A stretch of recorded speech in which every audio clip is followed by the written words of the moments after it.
This is Hockey Unfiltered with Todd Lewis. Here we go. That time already. A couple of hours of hockey talk straight ahead. After a full and loaded Saturday in the National Hockey League, had an afternoon game, rolled right through the evening, late games, great action, great rivalries. Some fun stuff, too. We really did have it all. Matthew DeFranks will join us, talk a little Florida Panthers. Suffered another close loss to the Carolina Hurricanes last night. Jim Diamond with the latest on the Nashville Predators. Big win for the Nashville Predators over the Anaheim Ducks. Not without a little controversy, according to Randy Carlyle, head coach of the Ducks, but that's another story. Scott Billeck covers the Winnipeg Jets for NHL.com. One of the hottest teams in the National Hockey League. Winnipeg Jets hosting the Ottawa Senators later today. Scott will join us. Scott Burnside, Dallas Stars insider, will also be with us on the program. And, of course, it's Sunday, and that means, Stephen Laidlaw, managing editor of DobberHockey.com, will be here with this week's Fantasy 5, hashtag Fantasy 5, help for you in your fantasy hockey pool. 5 names. Scoring, little defensive help maybe, little goaltending. We'll wait and see what Steve has for us a little later on in the program. Hockey Unfiltered with Todd Lewis, streaming live at hockeyunfiltered.com and on the Hockey Unfiltered app, powered by Primetime Radio, every Saturday, every Sunday, 11 Eastern, 8 a.m. Pacific. Follow us on social media, please, at Hockey Unfiltered, at Todd Lewis Sports, on Twitter, on Instagram. You can check out our Facebook page as well. Good weekend so far. Hopefully things are moving along okay for you. You've been able to enjoy some hockey action. It's getting faster and faster as we move toward the holiday season, and it continues to heat up. Please try and do your best to be patient, to be understanding, to be kind, and also a reminder, the list of our favorite charities, part of the Todd's Favorite Things list, is available up on our website.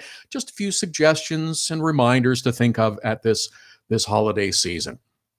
I'm not sure where you want to begin. There was so much that has gone on in the last 24 hours in the National Hockey League, some of it on the ice, some of it off the ice. The super busy Saturday of action, of course.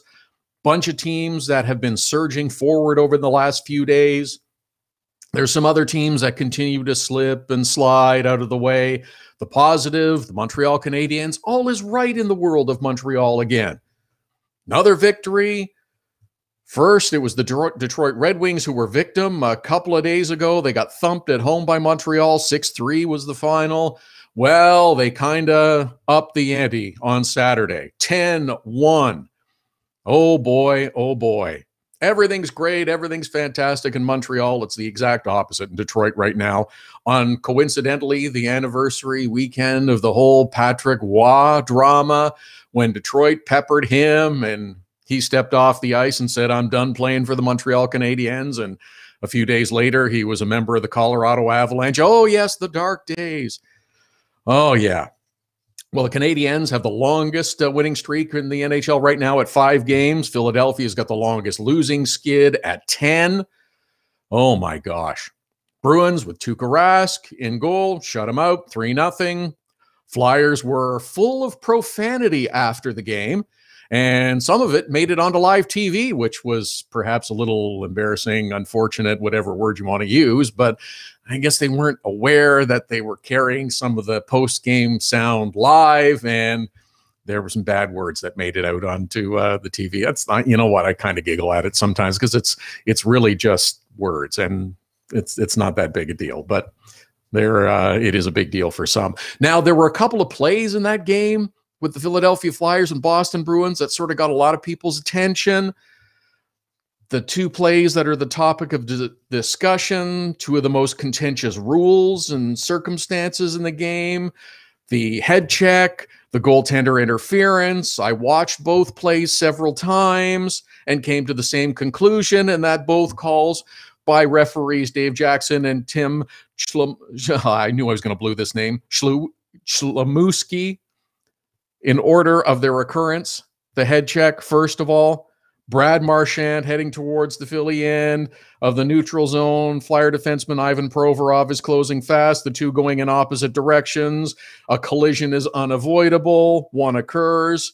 Marchand is flattened. There's contact by Provorov to Marchand's head. His arm is tucked in. He's not targeting and trying to deliver a headshot in any way.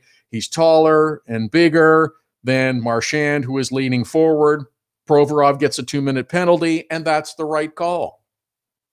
It was a hit. There was head contact. It was unavoidable. I'm good with the 2-minute penalty. Not a big deal. We can move along. The cantankerous play, though, is the goaltender interference call. Philly on the power play. Shot comes in. Wayne Simmonds in front of Tuukka Rask. The puck comes towards the goal. Simmonds moving in front of the crease. His elbow brushes the head of Tuukka Rask just before the puck enters the net.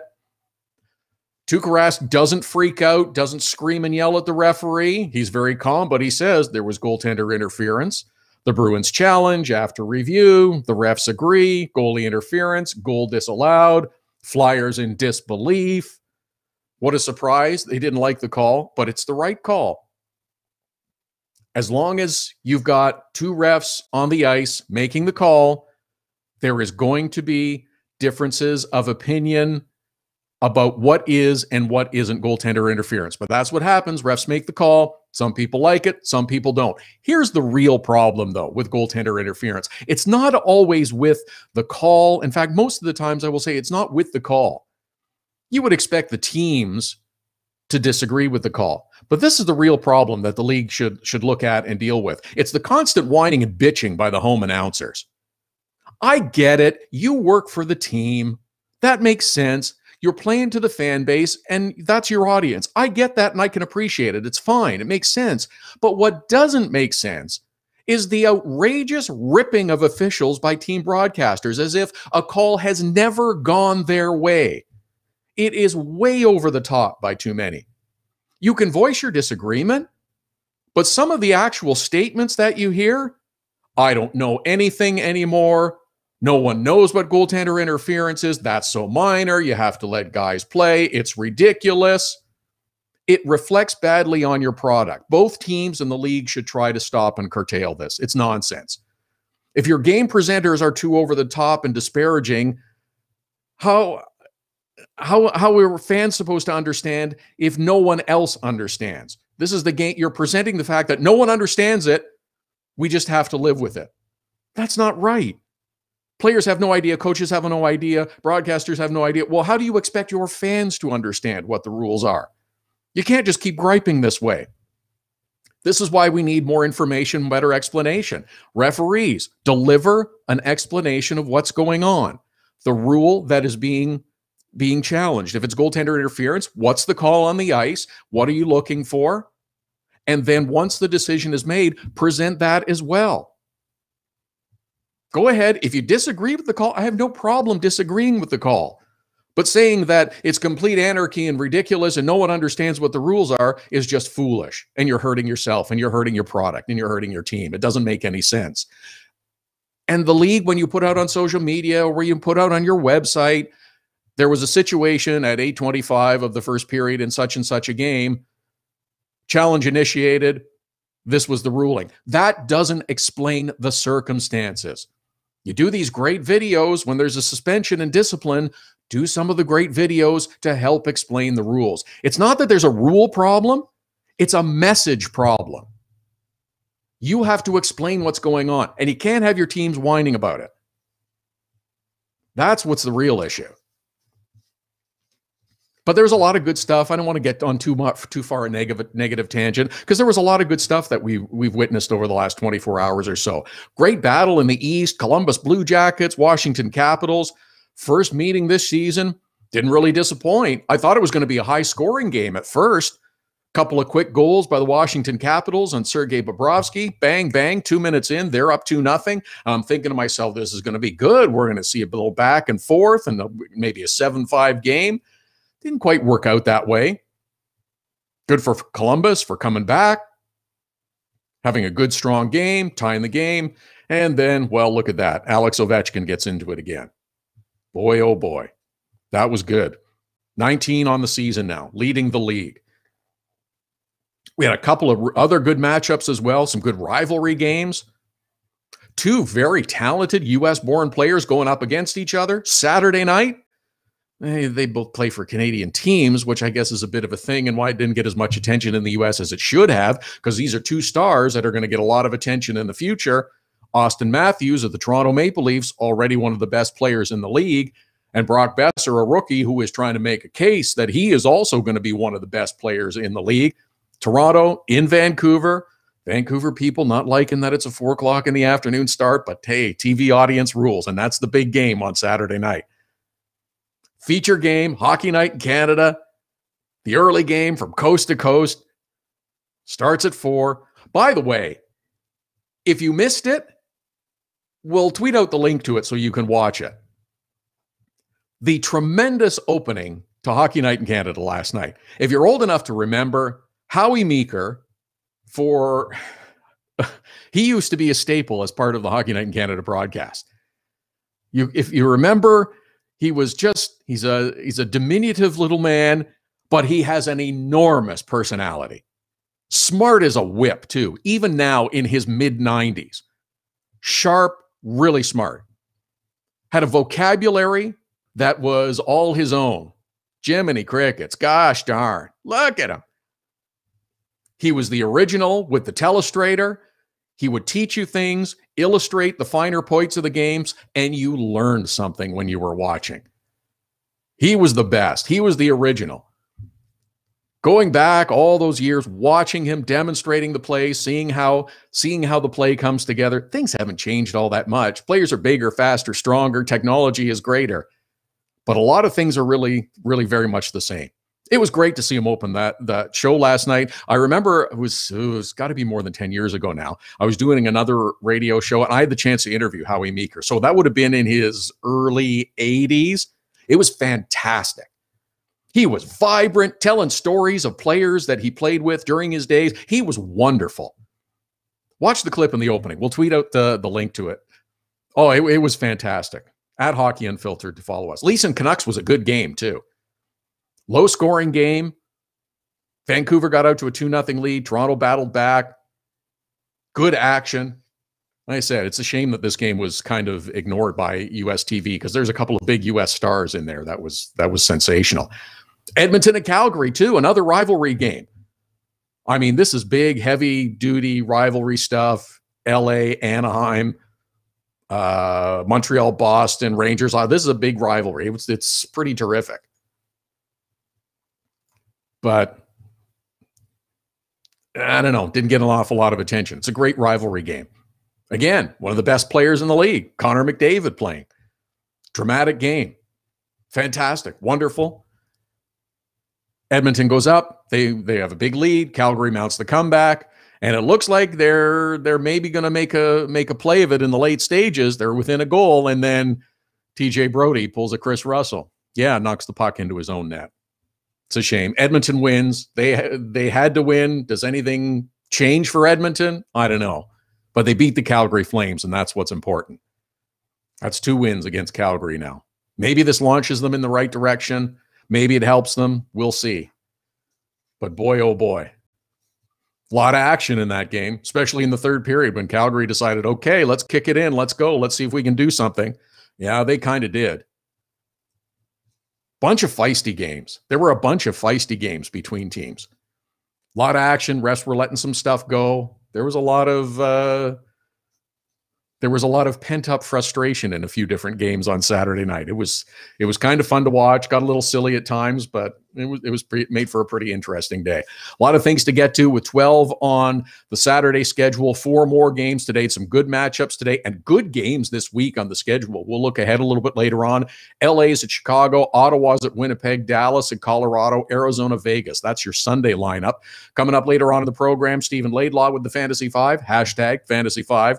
Scott Burnside, we'll talk a little Dallas Stars and the Central Division and Western Conference. Scott Billeck covers the Jets. We'll talk about the Winnipeg Jets, their game against the Sens today.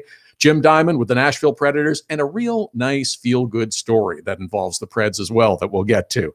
Matthew DeFranks talking Florida Panthers coming up in our next segment. At Hockey Unfiltered, at Todd Lewis Sports, the Twitter and Instagram handles. Hockey Unfiltered with Todd Lewis. Back with more after the break.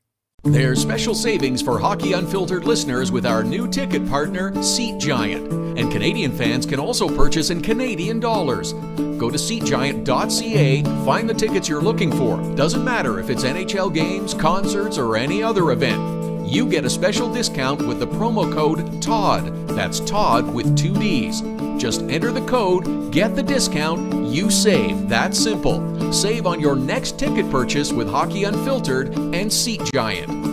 The best way to get set for the busy Saturday night of hockey is with Hockey Primetime. Beginning at 5 p.m. Eastern, host Connor McKenna whips you around the league for the latest stories and info leading up to the early game starts. Plus, he'll give his own spin on the biggest stories in the National Hockey League. Hockey Primetime with Connor McKenna. Sometimes serious, sometimes a little goofy, but always interesting. Listen live at hockeyprimetime.com, 5 p.m. Eastern every Saturday. Search engine optimization is the key to success for your online business.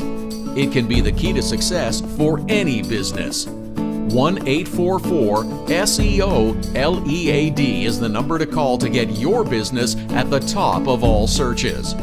An official partner of Google, they have the tools necessary to make your business the one people notice first. 1-844-SEO-LEAD. Now you can nominate your dog or any dog you love as the Hockey Unfiltered Dog of the Day through Instagram. Every Saturday, Hockey Unfiltered with Todd Lewis will take your nominations for the Dog of the Day. Use the hashtag #HUDogoftheDay. Send us a photo with the dog on Twitter or Instagram to nominate your dog. We choose a winner at the end of the show, and your dog will be recognized in the HU Dog of the Day gallery on our website and Facebook page. Hashtag #HUDogoftheDay. Creativity and innovation are the hallmarks of Nova Product Design. Whether it's mechanical or industrial, cutting-edge technology and a commitment to excellence make Nova Product Design the company to choose. Prototypes and beta units are a Nova Product Design specialty. Striving for revolutionary new ideas and methods keep Nova Product Design at the forefront of innovation. Visit novaproductdesign.com and learn more.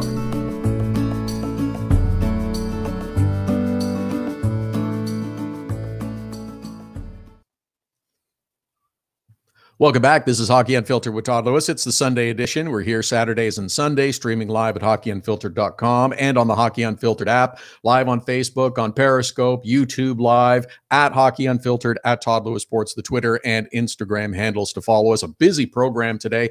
Lots of stories, lots of good stories from Saturday night in the National Hockey League. We'll look ahead to games this week and get you set for the Fantasy Hockey Week with Stephen Laidlaw, the managing editor of DauberHockey.com, with this week's Fantasy 5, hashtag Fantasy 5. Jim Diamond, before the hour is out, we'll talk about the Preds and the Ducks from last night.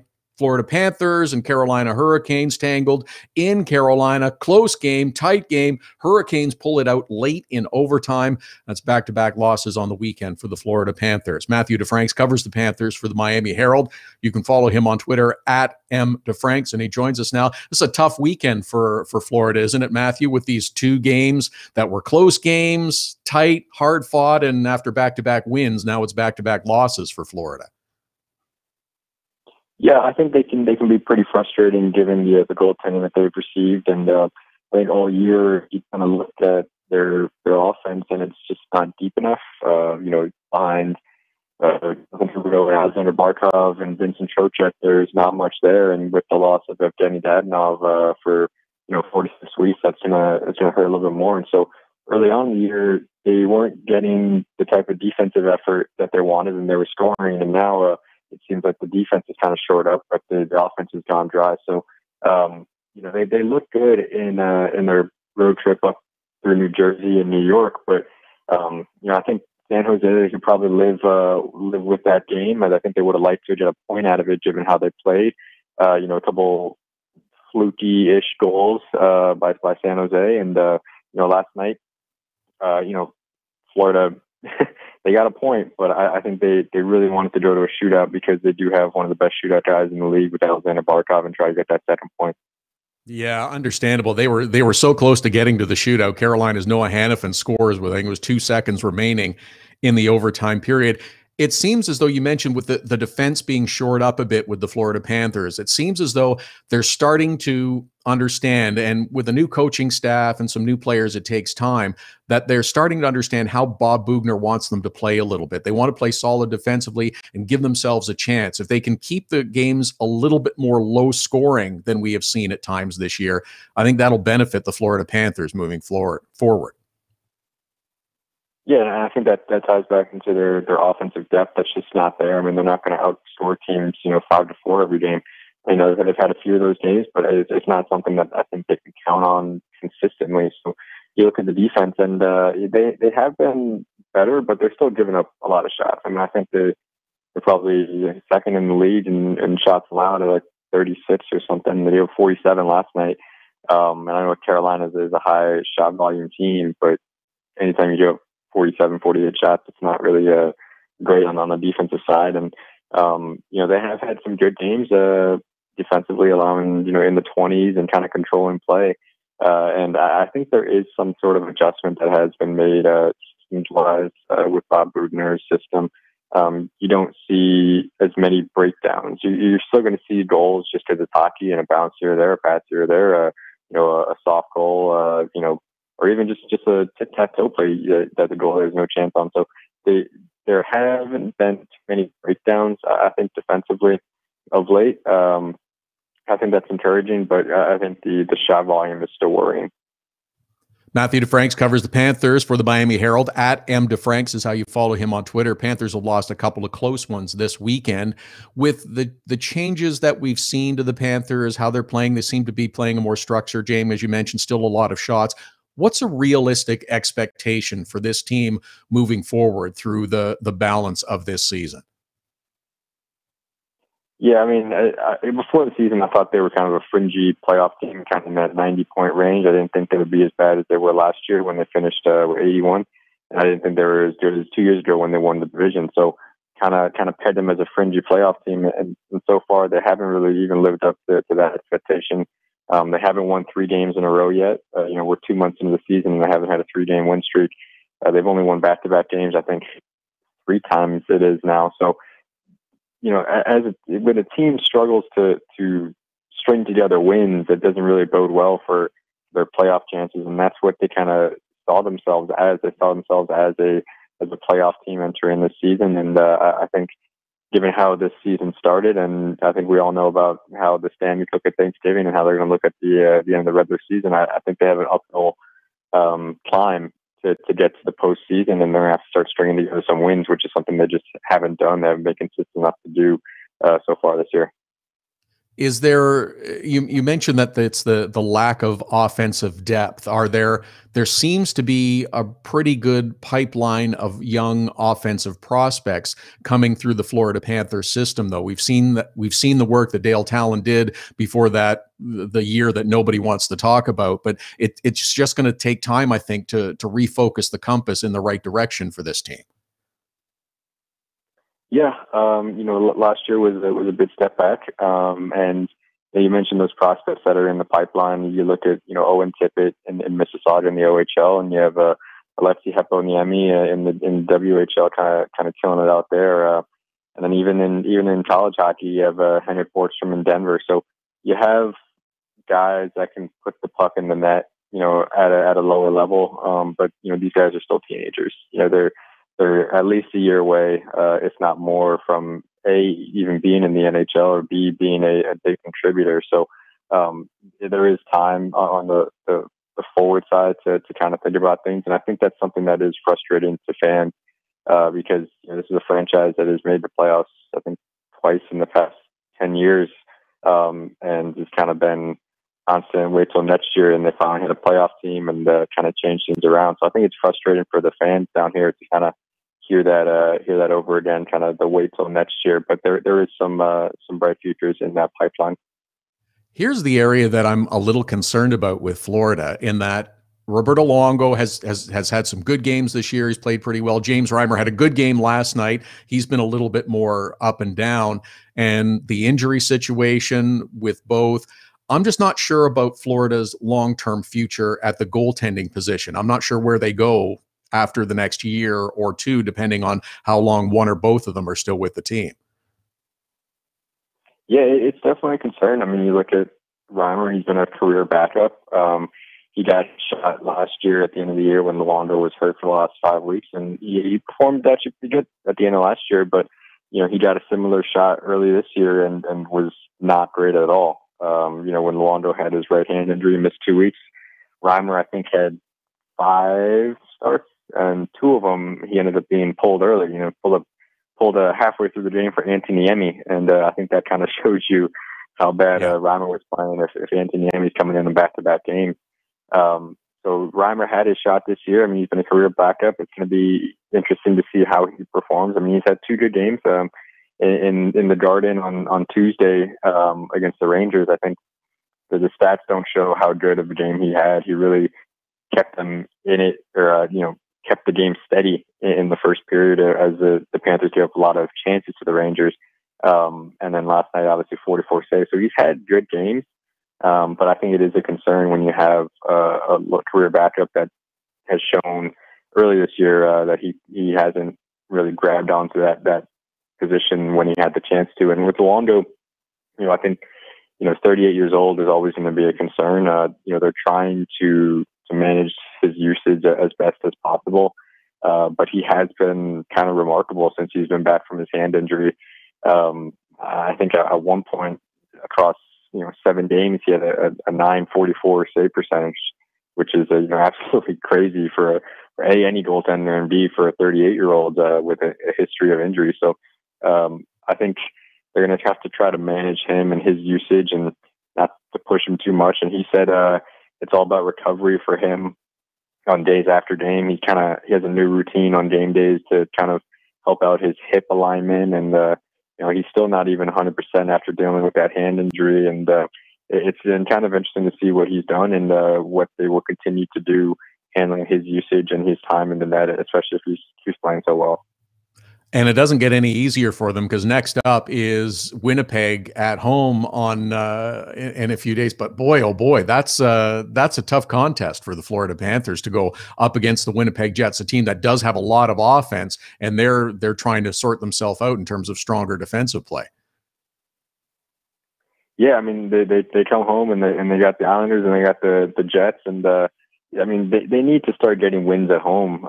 I think that's a big thing for them to kind of just get on this is not even a bid roll, but like a 3-game win streak. They just need something to give them some more confidence, or a 4-5 stretch or something. So Winnipeg's been playing really well, and I mean they're definitely going to be a tough matchup later on this week. Yeah, sorry, my mistake. Islanders first, and then it's the Winnipeg Jets. Matthew DeFranks covering the Florida Panthers for the Miami Herald. At @MDeFranks is how you follow him on Twitter. Good stuff today, Matthew. Really appreciate it. Hope we can do it again soon. Thanks. Matthew DeFranks covering the Florida Panthers. That was a tough loss for the Florida Panthers in Carolina. They got set back last year. It was tough. It was difficult. It was really difficult. Boy, oh boy. They had a bad year, wipe it out, but it's going to take time to fix it. The goaltending thing, that's okay. They've got younger players coming. They've got some good players coming. That's good. All positive. The goaltending thing is a question, though. There's other teams that are in far worse shape than the Florida Panthers are. Philly, who's lost 10 in a row, trying to sort it out. How about Detroit? They got absolutely waylaid on Saturday against the Montreal Canadiens. Back-to-back losses to the Canadiens. The struggles continue. I think we're starting to see the real Detroit Red Wings. Yes, they got off to a little bit of a good start. They've been a model franchise for sure, but sometimes you've got to change the model. And the Red Wing way needs a little updating. Decades of success doesn't allow you to get those top draft choices. I get it. But the slow process by which the Red Wings develop their players and let them mature and over-ripen was a phrase they like to use. It's got to be updated. It's got to be accelerated. You need young players on low-paying contracts that bring cost-effective results to your lineup. And the Wings are too slow at doing that. They've got to move along a little quicker. They've got to push players through. Yes, they're going to make mistakes, but all players are going to make mistakes. You're going to have to live with the mistakes because of the benefits that they are going to bring you. Those are the positives. And the Red Wings haven't updated yet. Other teams that we'll talk about, including the Nashville Predators next in our segment with Jim Diamond, who covers the Preds for AP and Rinkside Report. We'll talk a little Winnipeg Jets, one of the hottest teams in the National Hockey League. They have a game on Sunday hosting the Ottawa Senators. Scott Burnside will talk a little Dallas Stars, another team that is sizzling along pretty well. And of course, it's Sunday. That means Fantasy 5, hashtag Fantasy 5 with Stephen Laidlaw, the managing editor of DobberHockey.com. At Hockey Unfiltered, at Todd Lewis Sports, the Twitter and Instagram handles. Back with much more after the break. The best way to get set for the busy Saturday night of hockey is with Hockey Primetime. Beginning at 5 p.m. Eastern, host Connor McKenna whips you around the league for the latest stories and info leading up to the early game starts. Plus, he'll give his own spin on the biggest stories in the National Hockey League. Hockey Primetime with Connor McKenna. Sometimes serious, sometimes a little goofy, but always interesting. Listen live at hockeyprimetime.com, 5 p.m. Eastern every Saturday. Creativity and innovation are the hallmarks of Nova Product Design. Whether it's mechanical or industrial, cutting-edge technology and a commitment to excellence make Nova Product Design the company to choose. Prototypes and beta units are a Nova Product Design specialty. Striving for revolutionary new ideas and methods keep Nova Product Design at the forefront of innovation. Visit novaproductdesign.com and learn more. Hockey Unfiltered with Todd Lewis sends you to the biggest events at the best prices. This year, we've partnered with Seat Giant to give you special deals on tickets to NHL games, concerts, or other events. Simply go to SeatGiant.com, find the tickets you want. When you check out, use the promo code TODD for a special discount. That's promo code TODD for a special discount. Start saving with SeatGiant.com on your next purchase. Being on the World Wide Web is great. Being found is the tricky part. 1-844-SEO-LEAD. Search engine optimization is the only way your business can get a leg up on the competition. 1-844-SEO-LEAD. For the necessary tools to make your business stand out in a crowded marketplace, 1-844-SEO-LEAD.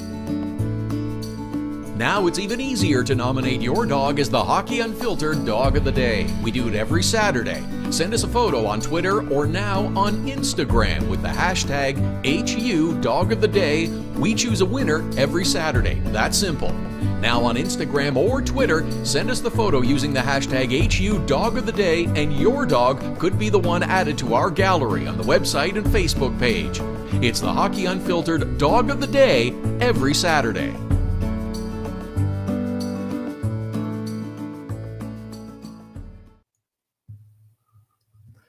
Welcome back. It's Hockey Unfiltered with Todd Lewis. It's the Sunday edition. Here Saturdays and Sundays, 11 Eastern, 8 a.m. Pacific, streaming live at hockeyunfiltered.com and on the Hockey Unfiltered app, powered by Prime Time Radio. Our thanks again to Matthew DeFranks, who covers the Florida Panthers.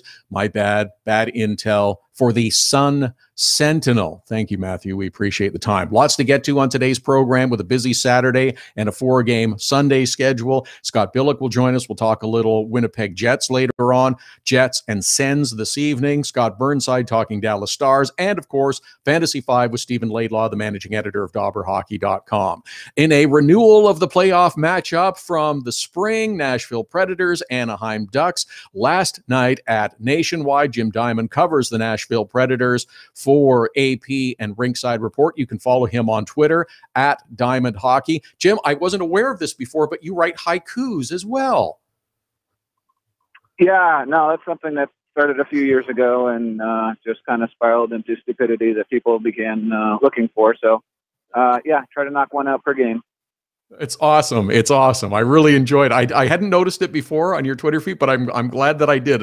And yes, like others, I will be looking for it now. It's a nice thing that you do. Also, a nice thing that involved the Nashville Predators, in particular Magnus Arvidsson, prior to the game last night, helping out a young couple with a marriage proposal and all this leading up to the pregame warm-up. I thought that was really terrific of the Preds and Magnus Arvidsson, and good for them to be so involved with their fans. Yeah, it's Victor Arvidsson, but yeah, they're absolutely. Sorry. You're not offending me, but he deserves some due. The Predators do a really good job of engaging their fans and engaging their community, and it's kind of been their mantra ever since the current ownership group took over.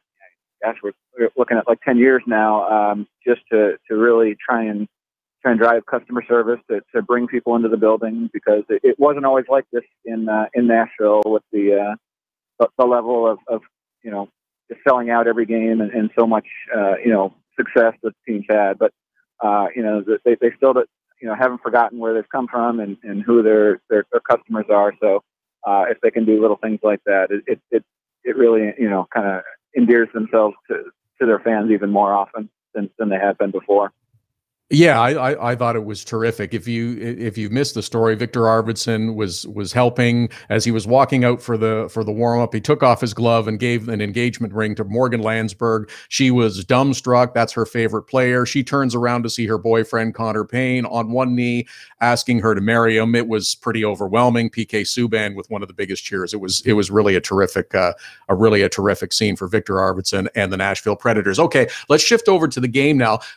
The game last night seemed as though the playoff series between the Preds and the Ducks just kind of picked up where it went off. It was feisty, it was nasty, and mixed in amongst that, there was some pretty good hockey too. Yeah, these teams definitely do not like each other, and I think that's great because the Predators really haven't had that through their history. I mean, you can call a team a rival or not. I know Chicago's kind of been the team that a lot of the fans have grown to hate just because there's so many transplanted Chicagoans in Nashville, and they always kind of fill up the building when the Blackhawks are around. But just with the history of 3 playoff series, now that the Predators are really kind of found a rival, and there's just so much kind of old school nastiness when the teams get together, and oh yeah, both teams are really talented too. So it's fun hockey to watch and to have kind of be a part of, and it's not something that seems like it's going to go away anytime soon. Jim Diamond covers the Nashville Predators for AP and Rinkside Report. Follow him on Twitter at Diamond Hockey. Preds victorious over the Anaheim Ducks on Saturday night. A number of people are asking questions on our Facebook feed as well, and this was one I wanted to get to. Is Kyle Turris, since he has arrived as a member of the Nashville Predators, seems to be just fitting in nicely. They now have a little more depth at center with Turris and bringing in Bonino in the offseason. Preds look like they're lined up very nicely at that position. Yeah, and I'll tell you, the emergence of Turris as the center, of the line with Craig Smith and Kevin Fiala has just it's just been phenomenal, that the way that those three have just kind of gelled together so quickly. And Craig Smith's been just kind of an up and down player almost his whole career, and he's so talented and so skilled. You just think, boy, he should be contributing more. But now all of a sudden, just pairing him with Turris, it's just absolutely made him take off. And Fiala coming off the really unfortunate broken leg he suffered in the playoffs last season has bounced back really well, and Turris complements him really well. So all three of them are just really exciting to watch, and they've really made an impact ever since Turris has been here. It seems like with Turris coming in, it seems like they've got at least 2 and sometimes 3 lines that they'll come at you in waves and generate offense, or the possibility of offense at the least.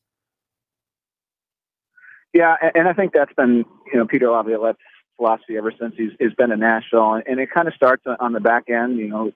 Their defensemen are so skilled offensively that he turns them loose, and so that presents kind of some matchup issues for the opposition, where they can't just focus on stopping the 3 forwards that are out on the ice. They have to kind of watch guys like Ekholm and Yossi and Subban, and it's kind of spreads the ice out a lot, and Nashville's a really fast team. So, the forwards are really, benefiting from maybe a little bit more space. And, Nashville's a tough matchup. And the top line with Johansson and Forsberg and Arvidsson has been, gotten a lot of publicity, but now the second line and, it seems like anybody they put out on the ice, has some offensive skill. And I think a lot of that has to do with the defense, giving them some room and some opportunities.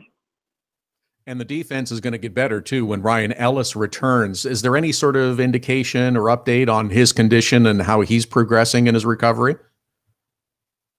Yeah, I think, it's every update's going, what they expected, and that's, the holidays or the beginning of January. So he's been skating for quite a while now, and I wouldn't be shocked to see him right around the start of the year, just, getting into the lineup.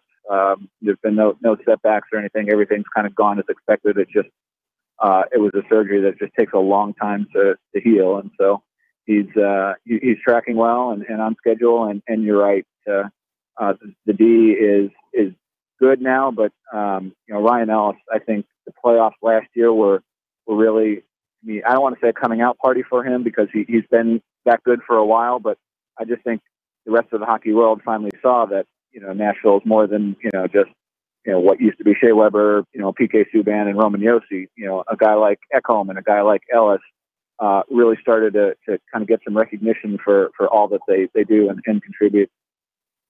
And having a player of Ryan Ellis's caliber come back into the line, it's almost going to present a nice problem for Peter Laviolette and the coaching staff to have that much depth. If someone has a bit of an injury, they need a night off. It's not going to be a big drop off the way it is on some teams. You're going to have even more depth. I don't know that there's going to be even necessarily a rush to make a move to move someone out or send someone down in regards to the Nashville Predators lineup. No, and it just kind of underscores how good that they've been at drafting and developing defensemen, almost since the franchise is, started. I mean, you look around at some of the other teams and how many former Nashville Predators defensemen are Ryan Suter and Seth Jones and Dan Hamhuis. I mean, these guys that played in Nashville, they're still playing big roles on their other teams, but, Nashville, either couldn't afford them or made them expendable just because they had so many. But, I mean, you talk about the embarrassment of riches. The Predators, especially at home, I think their home power play is cooking at about 40%. I didn't check it after last night's game, but they haven't had Ryan Ellis all season, and they're doing so well on the power play. So somebody's going to get moved out of the top power play spot. So they're going to be in a good position, like you said. It's a good problem to have, but somebody's going to lose some ice time because Peter Laviolette really loves Ryan Ellis and relies on him for a lot of minutes in all situations. I think it started perhaps just prior to the arrival of Kyle Turris, but it's really taken off since then. But Nashville seems to have found their game, recovered. I think there was a little bit of the recovery from going as deep into the postseason as they did, not coming away with a victory, and it takes time to wind the season back up and get everything spooled back up again. But now they're sitting just a point behind the St. Louis Blues for second, who are even with the Winnipeg Jets. Nashville's kind of finding their rightful place in the Western Conference Central Division again. Sure, and everyone knows that they went to the Stanley Cup final, went to 6 games, but they were the bottom team that got into the playoffs. So, even last season, it took them a while to find their stride. And, sure, they made the playoffs by a good margin, but they were still the A seed in the West and, had some, a lot of work to do and have to win a lot of games on the road just to get to where they were. So I think they'd, love to find their stride. Now they obviously did in November, with a really successful month. But yeah, if they can, lock up a higher seed and play more games at home in the playoffs than they did last year, that'll definitely be beneficial to them, and it'll make it harder on their opponents. But yeah, it's tough to maintain over a really long season. But they did start off kind of mediocre in October, but November they're fantastic. One more quick one, just if I can, Jim. I haven't seen any update on Ryan Johansson after leaving the game last night. Didn't come back for the third period, I believe. I didn't know if you'd seen any more on that. Yeah, there wasn't anything after the game. He was kind of seen walking around normally after the game, in the locker room. Didn't talk. So no updates today. They canceled their practice for today. So we'll probably have to wait for until the skate tomorrow before the game against Boston to get a decent update or a decent idea if he's going to be playing tomorrow night. They have back to back tomorrow at home and Tuesday in Dallas. So if it's a little nagging thing, they maybe want to keep him out of the lineup for a couple of days because they don't play again until Friday. So nothing to report as of yet, but we will see here tomorrow morning. Jim Diamond covering the Nashville Predators for AP and Rinkside Report at Diamond Hockey. Thanks for this, Jim. Appreciate it. I'll look for the haikus. All right, anytime. Thanks, Jim Diamond, covering the Nashville Predators. Yeah, just when things are going really well, now you don't want that injury. Hopefully it's not a serious one to Ryan Johansson because Nashville has been climbing up in the standings. As mentioned, just a point behind both St. Louis and Winnipeg. They have 36. Preds now have 35 in the Central Division. It is getting very tight. Winnipeg and Ottawa later on Sunday. We'll get more on that from Scott Billeck, who covers the Jets for NHL.com. More on the Dallas Stars and their successes as they are also moving in the right direction from Scott Burnside and Stephen Laidlaw with the Fantasy 5. It is all coming up. Hockey Unfiltered with Todd Lewis back with much more after the break. Hockey Unfiltered with Todd Lewis sends you to the biggest events at the best prices. This year, we've partnered with Seat Giant to give you special deals on tickets to NHL games, concerts, or other events. Simply go to SeatGiant.com, find the tickets you want. When you check out, use the promo code TODD for a special discount. That's promo code TODD for a special discount. Start saving with SeatGiant.com on your next purchase. Look, we know it happens.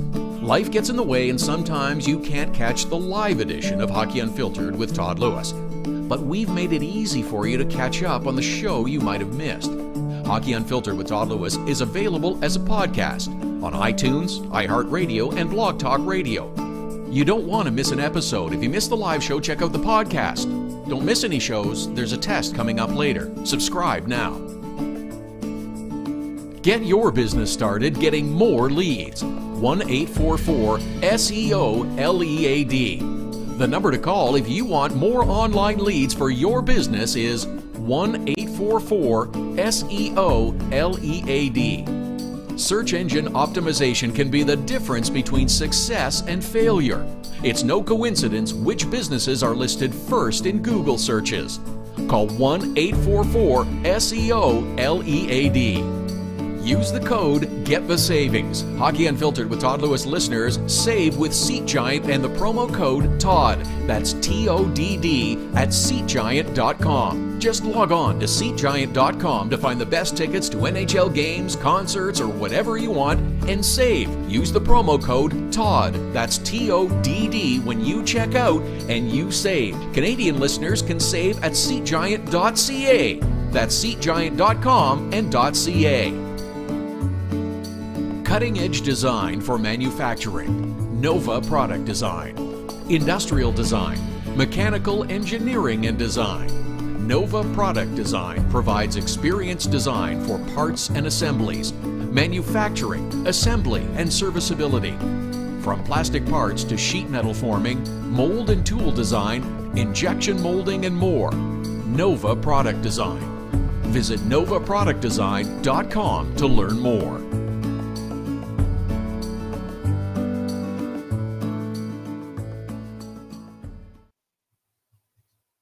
Welcome back. It's Hockey Unfiltered with Todd Lewis. It's the Sunday edition here every Saturday, every Sunday, beginning at 11 Eastern, 8 a.m. Pacific, streaming live at hockeyunfiltered.com and on the Hockey Unfiltered app powered by Primetime Radio. You can download the app now at the App Store. Catch all our podcasts there as well, including our midweek Little Saturday podcast. They drop on Wednesday afternoon. It's a little midweek hockey talk just to carry you through the week, a little bit of weekend in the middle of the week. That's why we came up with the name with Little Saturday Podcast. We do them on Wednesdays, just a little hockey talk. And of course, we'll have the answer during the podcast to our Trivia Tuesday question, which you'll get off our social media feeds at Hockey Unfiltered on Twitter, on Instagram. It's up on our Facebook page as well, where we are also streaming live every Saturday and Sunday, 11 Eastern, 8 a.m. Pacific. Busy Saturday in the National Hockey League. A whole bunch of games. Good bunch of games as well. I mentioned with the Nashville Predators and Anaheim. That was a feisty game. Lots of stuff going on. Same with Florida and Carolina.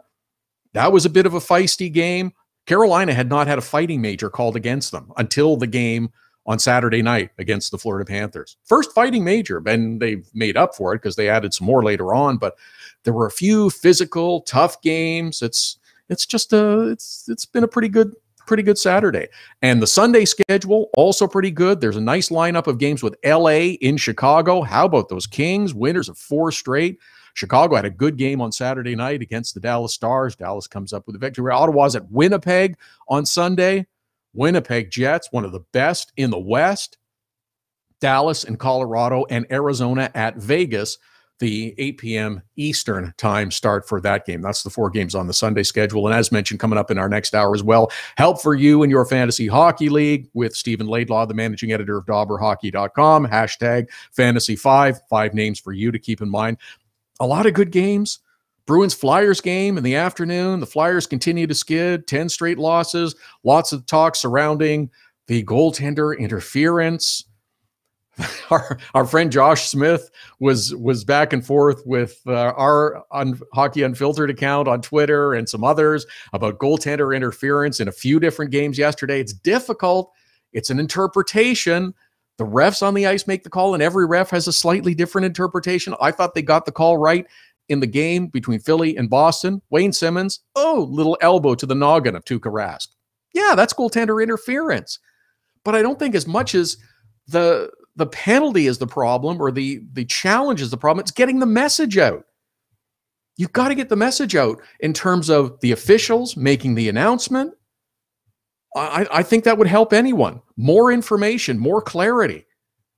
Communicate with the players, the announcers, whining and griping about it. Oh my gosh. That's so frustrating. That's so frustrating.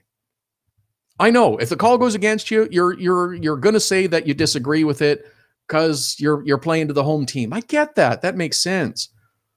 But the extreme of, no one knows the rules. I don't know anything anymore. I heard one announcer actually say that. I don't know anything anymore. That may be true, but you've gone too far in terms of goaltender interference. I don't know. It's a funny thing. But some nice stories that took place in the NHL. We mentioned the great engagement story in Nashville. New York Rangers had an outdoor practice on Saturday at Central Park. 3 Rangers took the subway. And of course, the joke would be that no one even noticed. But sitting in the car, nobody noticed. This didn't just happen at the last minute. This was a planned event that they were taking the subway up to Central Park because it was recorded and up on social media and traditional media. But that's a fun thing. Get into full gear, hop on the subway, ride up a few stops to Central Park, get out, practice. Good for the Rangers. This kind of stuff, I like that. Fan involvement, fan interaction, it's good. I promised to do this yesterday, or that we would do this today, but there's been a lot of talk about the 100th anniversary of the National Hockey League and the celebration that's going forward. Started last winter. The naming of the 100 players, the 100 greatest players. Some like the list, some don't. There's a whole bunch of other things that are going on. The greatest NHL moment vote going on. Some of that I like, some of that I'm not so charged up about. But I stumbled on a really fun piece a couple of days ago where it's a list of the 100 worst uniforms in the NHL. And let me tell you, they don't have graphic pictures of all of them up on the front page. But oh my goodness, do they ever capture the best of the worst? It is really something to see. The 100 worst uniforms of all time. Now that's a vote. I mean, there are just so many to choose from when you go scrolling through the list and you look at these awful, terrible, ridiculous uniforms at times that players must have just had their jaws drop in disbelief when they showed up at their lockers. Yeah, this is what we want you to wear tonight. Someone went to a lot of trouble to design this horrifically ugly uniform, and we'd like everyone on our team to put it on and skate out on the ice tonight to ridicule amongst the 18 or 20,000 fans that are in the seats, not to mention the countless number watching on television. Number one on this list of the worst NHL uniforms of all time were the ones that the Montreal Canadiens wore during their centennial season, worn only once, because I don't think people could take it, and I'm sure that it absolutely nauseated the players watching them, were those barber stripe uniforms, those barber pole stripe uniforms. My gosh, they are dreadful. And wait, there's more, as they say on the TV at 1-800 number ads. How about the LA Kings and the Burger King uniforms? Oh, don't remember those? Check out the photo. Don't do it on a full stomach. There's the classic, New York Islanders, Captain Highliner, the Dallas Stars. Actually, Dallas and Calgary both had a similar one that was referred to by some, I was told, as the flying uterus. It's just the absolutely awful, awful looking uniforms. Not all, so many of them are alternate jerseys or for special events and stuff, but not all of them. There's the teddy bear sweater for the Boston Bruins. The Tampa Bay Lightning had some absolutely awful unis in the past. Perhaps, though, the classic worst, if you will, maintains their holder of the title, those Vancouver Canucks uniforms from the late 70s into the mid 80s. I don't know what exactly the thinking was. A little shock to the system of the opposition, kind of the big V around the neck and down the chest. Yeah, I don't know about that. I think those were perhaps the worst, the classic worst of all time. And for a franchise that's no longer within the league, they continue to live on, the Atlanta Thrashers. Well, they live on as the Winnipeg Jets now, but those Atlanta Thrashers had some pretty special uniforms as well. And so did other teams. In fact, just about every other team has had something dreadful that they have adorned their players with at some point in their existence. Those gray poupon mustard uniforms that the Nashville Predators used to wear. Who can forget those? Oh, yeah. And and some great all-star team uniforms as well. As you go down the list, yes, you'll be reminded. You may want to take a Gravol or a Dramamine before you review the list, and certainly before you look at the photos of some of these. But my goodness, there were some dreadful clothing choices made. And I have not even mentioned yet the Cooperalls that the Flyers and the Hartford Whalers wore. I actually played on a team that wore Cooperalls. It's a great idea, but the worst execution. They weighed about 1,000 pounds, at least the ones I wore did, because all the pads they got tucked in, absolutely dreadful. But check out the list. It's something special to see. At Hockey Unfiltered, at Todd Lewis Sports, the Twitter and Instagram handles. We tweeted out the link to this piece on the worst uniforms in the NHL. A busy second hour coming up with lots to get to. Hockey Unfiltered with Todd Lewis, back after the break. So you had to get groceries, take your daughter to dance class, and a pipe burst in the kitchen. You missed Hockey Unfiltered with Todd Lewis. No problem. All of our shows are available as a podcast right after the show airs, so you can listen when life gets in the way of hearing us live. Subscribe through iTunes and get alerts as soon as the podcast is available, or go to our website, hockeyunfiltered.com, and listen. Plus, check out the other cool stuff. The Hockey Unfiltered with Todd Lewis podcast. Subscribe now through iTunes. Get your business started getting more leads. 1-844-SEO-LEAD. The number to call if you want more online leads for your business is 1-844-SEO-LEAD. Search engine optimization can be the difference between success and failure. It's no coincidence which businesses are listed first in Google searches. Call 1-844-SEO-LEAD. Hockey Unfiltered with Todd Lewis sends you to the biggest events at the best prices. This year, we've partnered with Seat Giant to give you special deals on tickets to NHL games, concerts, or other events. Simply go to SeatGiant.com, find the tickets you want. When you check out, use the promo code TODD for a special discount. That's promo code TODD for a special discount. Start saving with SeatGiant.com on your next purchase.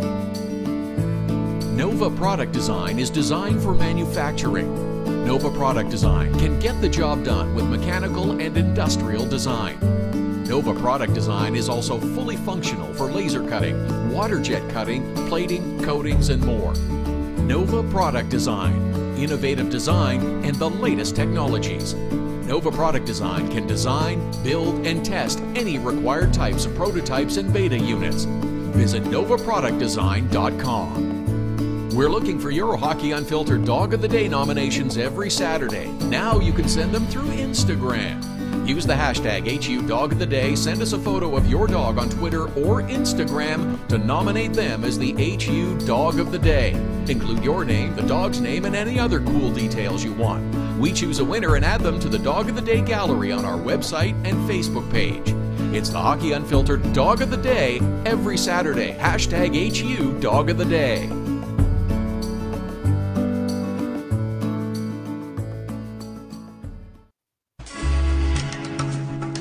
This is Hockey Unfiltered with Todd Lewis. Hour number 2 of the Sunday program. Busy one straight ahead. Lots of ground to cover. Lots of stories from the last 24, 48 hours. Looking ahead to a busy week in the NHL. Some really good games on the schedule, too. Scott Billeck will join us. Covers the Winnipeg Jets for NHL.com. Jets and Sens later on Sunday. Scott Burnside of the Dallas Stars will be with us. Talk a little Stars, talk a little NHL. Stars, 3-2 winners in a shootout on Saturday against the Chicago Blackhawks. They are in Colorado on Sunday evening to take on the Avs. And, of course, it's Sunday. That means Fantasy 5. Hashtag Fantasy 5. Stephen Laidlaw, the managing editor of DobberHockey.com, with this week's Fantasy 5. Help for you and your fantasy hockey pool. At Hockey Unfiltered, at Todd Lewis Sports, the Twitter and Instagram handles to follow us. Check out our Facebook page as well. We're live on Facebook, live on Periscope, on YouTube Live, and on the Hockey Unfiltered app. Streaming live, powered by Primetime Radio. Busy hour ahead. It's into December now. We're full on holiday season. Try to catch your breath occasionally, maintain and relax. Some teams are on the upswing. Some teams' fortunes have changed in a short period of time. Montreal Canadiens a week ago, oh my gosh, the sky is falling. The world is coming to an end. Now, hey, we've won 5 straight games. We're back in the hunt for a playoff spot. Everything's good. What's the problem? We rolled up 10 against the Detroit Red Wings, 16 against Detroit in the last 2 games. Sure, our offense is fine. Doesn't matter that Jonathan Drouin was missing again.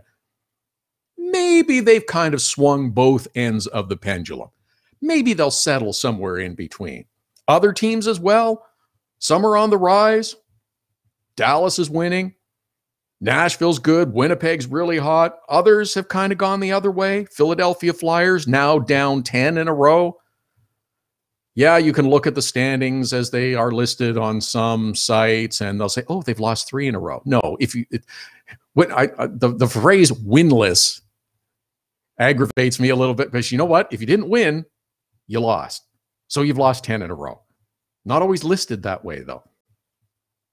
Flyers lost in a shutout fashion to the Boston Bruins. There's another team that seems to be picking up and moving in the right direction. Sabres dropped both ends of their home and home with the Pittsburgh Penguins. They fell again on Saturday in Pittsburgh. But here's the good news. They scored a goal. Because they've been shut out in 3 straight games, but they did score a goal. Jason Pominville got one, snapped the skid. Story on Hockey Night in Canada on Saturday night that apparently the Buffalo Sabres are open for business. No kidding. If your name isn't Jack Eichel, you're available. I think that's pretty much how it goes, isn't it?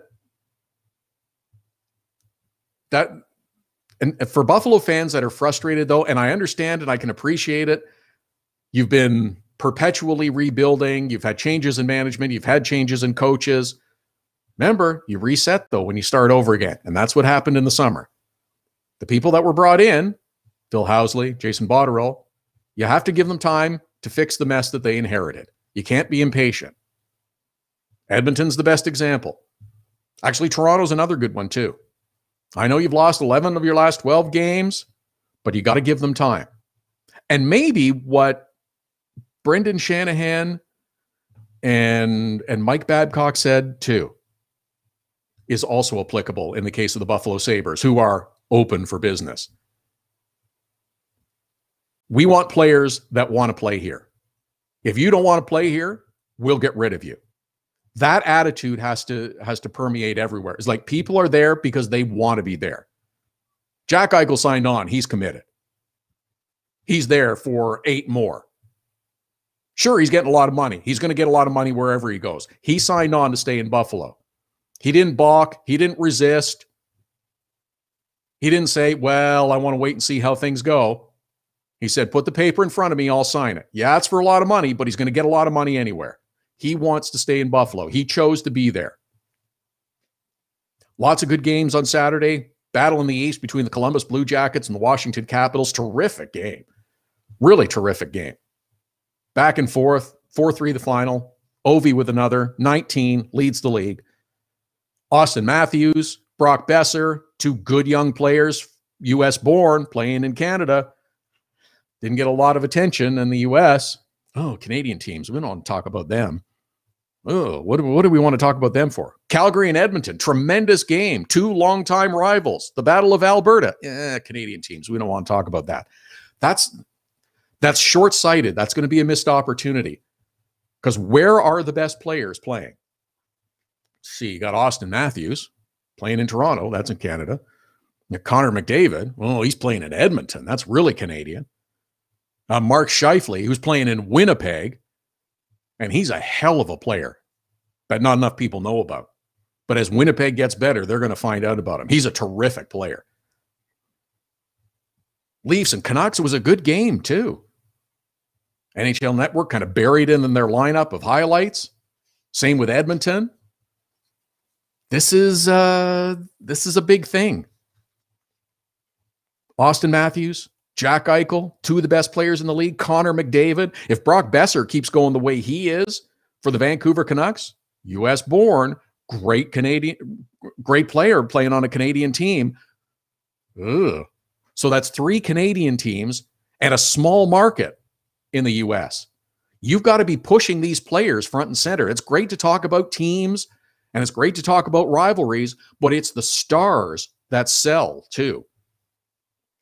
You got to be pushing the stars front and center, not just the teams, the perennial Winter Classic participants, the perennial Wednesday night rivalry night participants. Those aren't necessarily going to be the best players. You can roll out Sidney Crosby for a few more years, but the next wave is already here. Jack Eichel sure hasn't had much success in Buffalo yet. Still a great player. Austin Matthews, Toronto on the upswing and continuing in that direction. Connor McDavid. Yeah, the Oilers have kind of stunk it out at times this year. But you know what? He's going to be the best player in the league or one of the top 2 or 3 best players in the league for the next decade. Those are the teams you want to push forward. Those are the teams that you want to see because they have the best players. Those are the stars. Those are the ones your younger audience wants to see. Yeah, sure. Stamkos, Kucherov, that's part of it. But you want U.S.-born players, too, to expand that U.S. audience. But good games on Saturday. Lots of fun, rambunctious games. Anaheim, Nashville, terrific game. Preds come out on top, keep climbing in the Central Division standings. Now they're just a point behind St. Louis and Winnipeg Jets. Florida Panthers, Carolina Hurricanes, that also a bit of a feisty game. It was also Star Wars night in Carolina with fans showing up in Star Wars attire, characters having their photos taken, whether it's Darth Vader, C-3PO, stormtroopers, and the like. Does every team do a Star Wars night now? I think so. If not, most of them do. Tampa had one. Florida Panthers, I believe, had one on Friday when the Sharks were in town as well. I'm pretty sure San Jose is doing a Star Wars night. Seems like, and there's another Star Wars movie coming out in a week and a half or 2 weeks. I'm not a big Star Wars person. I'm the one. My 6-year-old nephew can't figure it out, but it's just not my thing. I'm not a science fiction person, but Star Wars, I guess, is a big deal. People want to have their picture taken with the Stormtrooper and Darth Vader. If it engages your fans and brings them in, hey, that's fine. No problem. I'm good with it. It's maybe not for me, but it's a pretty good thing. It's a pretty good thing. I like it. Now the theme night I want to see is a Monty Python night.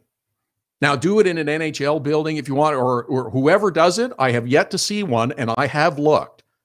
But if some team, whether it's whatever league it's in, if you're doing a Monty Python theme night, I'm showing up for that one because that's a fun night. That's a fun time. That's a good, oh yeah, you can have a lot of laughs with that. You will have spectators arrive in all kinds of outfits. I'm a big Monty Python fan, and I would be all over that. Now, that would be fun. You'd have different sections singing the Lumberjack song, or my personal favorite, the Philosopher's Song from the University of Australia. That's my favorite. But that's, oh yeah, you'd have all kinds of... I'm just kind of laughing and thinking of the possibilities. But yeah, if someone's doing a Monty Python night, I'm all over it. Yeah, no problem. I'd absolutely be there. But good games on Saturday, good games on the schedule this week. LA, Chicago, Ottawa, Winnipeg today, Dallas and Colorado, Arizona, Vegas, Edmonton, Calgary. That was a terrific game last night. Pretty wild swings in momentum with Edmonton building up a big lead. Mike Smith staying on the bench to start the third period. And then all of a sudden, Calgary kind of gets it going. Here they come. Oh, there's another one. Oh, there's another one that's going in. They decided to make a game of it. A little questionable goaltending from Laurent Brossoit. And pretty soon, it's a 6-5 game with about 7.5 minutes left. And then, TJ Brodie does a Chris Russell. He didn't wind up and shoot the puck in his own net, but he did deflect the puck on a pass behind David Rittich, the Calgary goaltender, and that pretty much sealed their fate. 7-5 was the final, but a good game. Said yesterday, I'm not much for saying must-win games, but if Edmonton loses that game, then it's pretty much over from there, isn't it? Now at least they can maintain a little bit of hope. Calgary's ahead of them in the standings. It's a team that's got to catch and then pass if they want to have any hope at a postseason berth or even a sniff of a possibility. They managed to beat Calgary again. They're going to have to do it more. They did it without Cam Talbot. They did it without Adam Larson, and that's important too. Confidence, the fleeting confidence. So it was a big win for Edmonton over the Calgary Flames. Great rivalry that hasn't been talked about in the U.S. Oh, there's someone's trying to manufacture a controversy about this game too. It's Ken Campbell of the Hockey News who's trying to manufacture a controversy about Cassie Campbell-Pascal, who worked as an analyst on the broadcast last night on Canadian television. Her husband, Brad Pascal, works for the Calgary Flames. He's an assistant general manager. So he's trying to manufacture a controversy saying it's horrible that she is allowed to work as an analyst on the broadcast because her husband works for the Calgary Flames. I don't think anybody's trying to hide that information. It's fairly well known. I don't know that she needs to come out and declare it before every broadcast. She does not work every Calgary Flames game, but she's also an Olympic gold medal winner in women's hockey and very smart and knows the game inside and out, back and forth, works hard at research and finding information. And anytime I've seen her, hasn't given the Calgary Flames a pass on anything that deserves to be pointed out or criticized as a mistake because her husband happens to work for the team. It's another incident of trying to manufacture a controversy. Yes, she works in broadcasting. Yes, her husband works for a team. This is not new in the world of hockey or in the world of the National Hockey League. There are members of family that work for different organizations. This is not new. No one's trying to hide anything.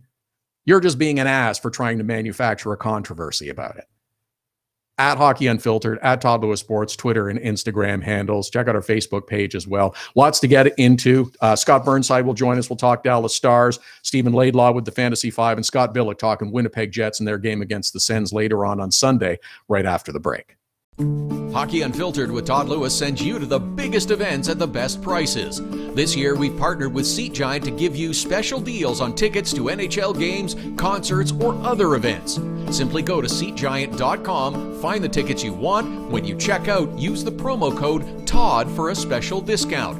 That's promo code TODD for a special discount. Start saving with SeatGiant.com on your next purchase. Get your business started getting more leads. 1-844-SEO-LEAD. The number to call if you want more online leads for your business is 1-844-SEO-LEAD. Search engine optimization can be the difference between success and failure. It's no coincidence which businesses are listed first in Google searches. Call 1-844-SEO-LEAD. Now it's even easier to nominate your dog as the Hockey Unfiltered Dog of the Day. We do it every Saturday. Send us a photo on Twitter or now on Instagram with the hashtag HU Dog of the Day. We choose a winner every Saturday. That's simple. Now on Instagram or Twitter, send us the photo using the hashtag HU Dog of the Day, and your dog could be the one added to our gallery on the website and Facebook page. It's the Hockey Unfiltered Dog of the Day every Saturday. Cutting-edge design for manufacturing, Nova Product Design. Industrial design, mechanical engineering and design. Nova Product Design provides experienced design for parts and assemblies, manufacturing, assembly, and serviceability. From plastic parts to sheet metal forming, mold and tool design, injection molding, and more. Nova Product Design. Visit novaproductdesign.com to learn more. So you had to get groceries, take your daughter to dance class, and a pipe burst in the kitchen. You missed Hockey Unfiltered with Todd Lewis. No problem. All of our shows are available as a podcast right after the show airs, so you can listen when life gets in the way of hearing us live.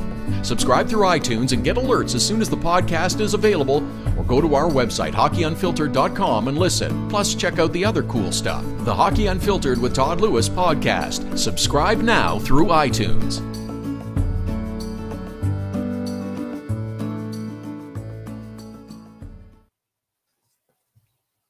Welcome back. This is Hockey Unfiltered with Todd Lewis. It's the Sunday edition, here every Saturday, here every Sunday, 11 Eastern, 8 a.m. Pacific, streaming live at hockeyunfiltered.com and on the Hockey Unfiltered app, powered by Primetime Radio. Also live on Facebook, on Periscope, on YouTube Live, of course, streaming, as I mentioned, on the Hockey Unfiltered app. A busy program today after a hectic Saturday in the National Hockey League with 12 games. More games today, 4 of them all evening contests. No afternoon games today. It's all right. LA and Chicago, Ottawa and Winnipeg, endeavoring to reach Scott Billeck, who covers the Winnipeg Jets for the Ottawa Senators. Having a little trouble tracking him down right now. Hopefully we can catch hold of him. Dallas Stars in Colorado to take on the Avalanche. Scott Burnside will join us a little bit later on this hour. We'll talk about the Stars. Big Stars victory. Oh my gosh. Yes, a nice Stars victory over the Chicago Blackhawks. Boy, they've been fun to watch, the Dallas Stars. That's a team that kind of like Nashville, kind of like a couple other teams as well in the NHL, have just seemed to start moving in the right direction. Oh yeah. They're just kind of growing as you expected, as they get used to and accustomed to to the Ken Hitchcock system and the structure and understanding how he wants to play, figuring out line combinations. They've done a little bit of juggling. It's been an interesting rise for the Dallas Stars, who are moving the right way. Interesting season. The other game on the schedule, the Arizona Coyotes in Vegas to take on the Golden Knights. We'll see if the Knights can continue their outstanding home record as well. But a lot of good games on Saturday. There are some good games on the schedule this week. We're starting to feel and hear the ramp up to the first outdoor game of the season that will take place on December the 16th. It's the Montreal Canadiens and the Ottawa Senators. They will play outdoors at the football stadium in Ottawa to celebrate the league's 100th anniversary. Yeah, that's good. Yeah. Okay, that's good. Little outdoor game. They were talking about playing the game outdoors on Parliament Hill. They were trying to build a rink there. And with all the logistics and security and a bunch of other things, they just couldn't make it happen to play the game between the Canadiens and the Ottawa Senators outdoors on Parliament Hill, which is too bad, because that would have been a really cool setting. Would have been like playing on the mall in Washington. Same kind of thing with the Parliament buildings, the Canadian House of Commons home in the background. That would have been really good. Now, they couldn't make that work. A lot of thrashing and stuff. Couldn't make it work. However, the Canadian government did think it was a good idea to put up a rink near the Parliament buildings as all part of the Canada 150 celebration. Canada's 150 years old. There's a big celebration. Now, okay, cool. You want to put up a rink there? That's good. But what a gong show this thing has turned into. The rink opens next week. It will cost, ready for this, $5.6 million to operate. Clearly, this is a government operation. No hockey by the public being played. You can skate. No one under 12 without an adult. And a whole bunch of other rules. $5.6 million. Now, originally, this thing was only supposed to be open for a few weeks. They've extended it now to about the middle of February. $5.6 million to operate a rink for 2.5 months. Seems a little bit excessive to me. Seems just a little bit excessive to me. But it's part of the celebration.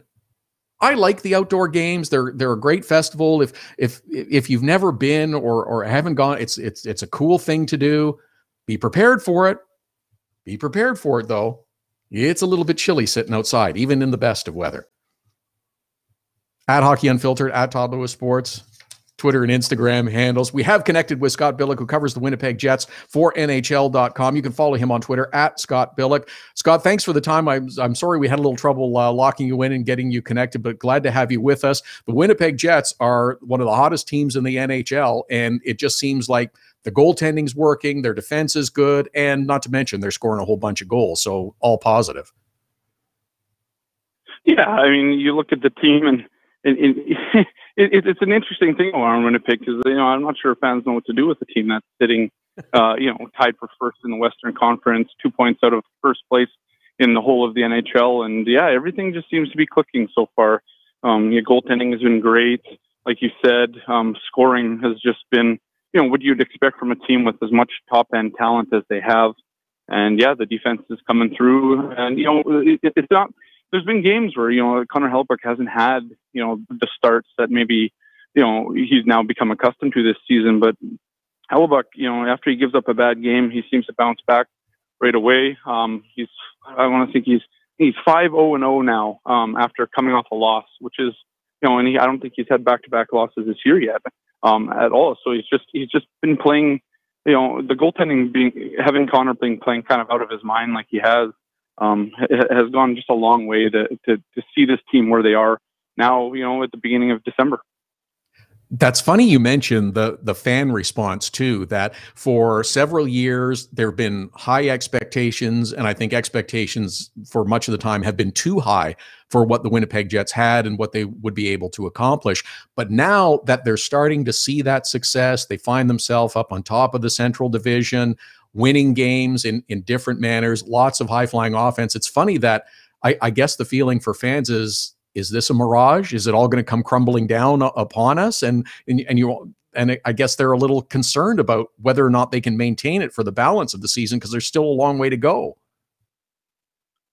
Yeah, and I think you're right there. And fans, I think it's just become a custom where fans have this, I guess, like you said, expectations, I suppose, that this team is going to do better than they have in recent years. And last year they kind of had, for the most part, the same team, but it just wasn't clicking at the same rate that it is this year. And whether that's just guys improving, or look at a guy like Kyle Connor, who actually won't play tonight because he was injured, but he's been playing well. He's been playing on the top line. They seem to have the right line pairings now. They had the bottom six, just playing well with good scoring, and they finally been getting that kind of thing. But yeah, when you talk about the fans and just the expectations, I guess, and that's not just for the most part, it's been fans that the expectations on this team. When a team comes back to a city after not being here, you want a winner, and you want a team that's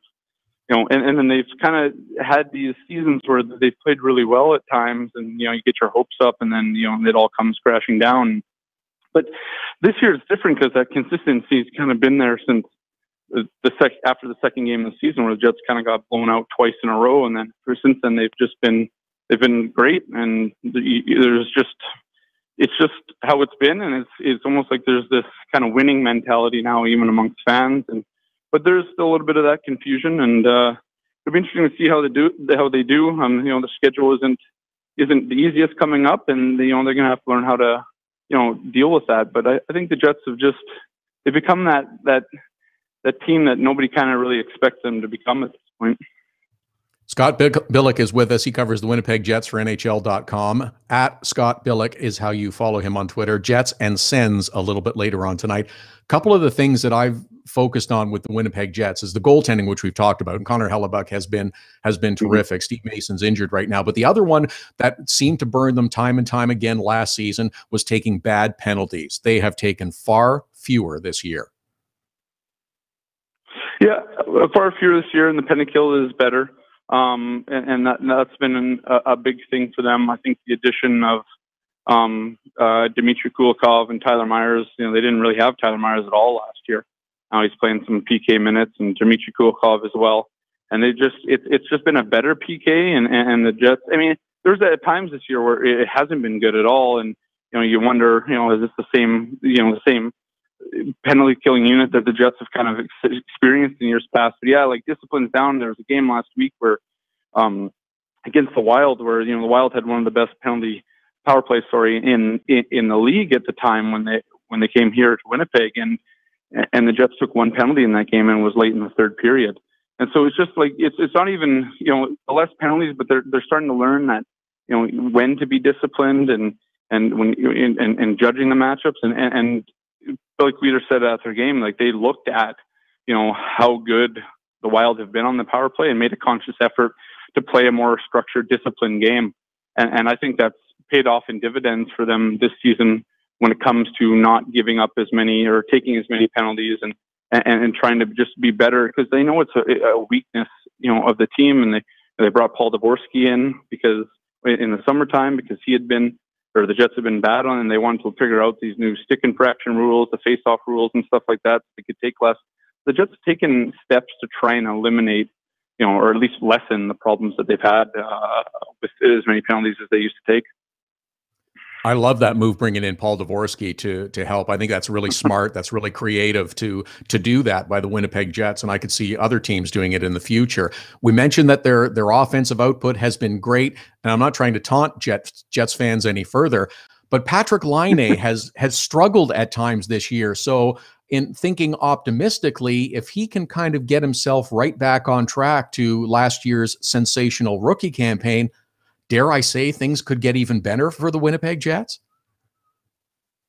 Well, yeah, you would imagine so, right? And like you say, that line is, we've said here too that Laine is kind of, he's had these stretches of not playing well, and you realize he's got double-digit goals and on pace for nearly 40 again this season. He had 36 last year, and so it's like, but I think the focus on Laine's game is now turned onto his complete game.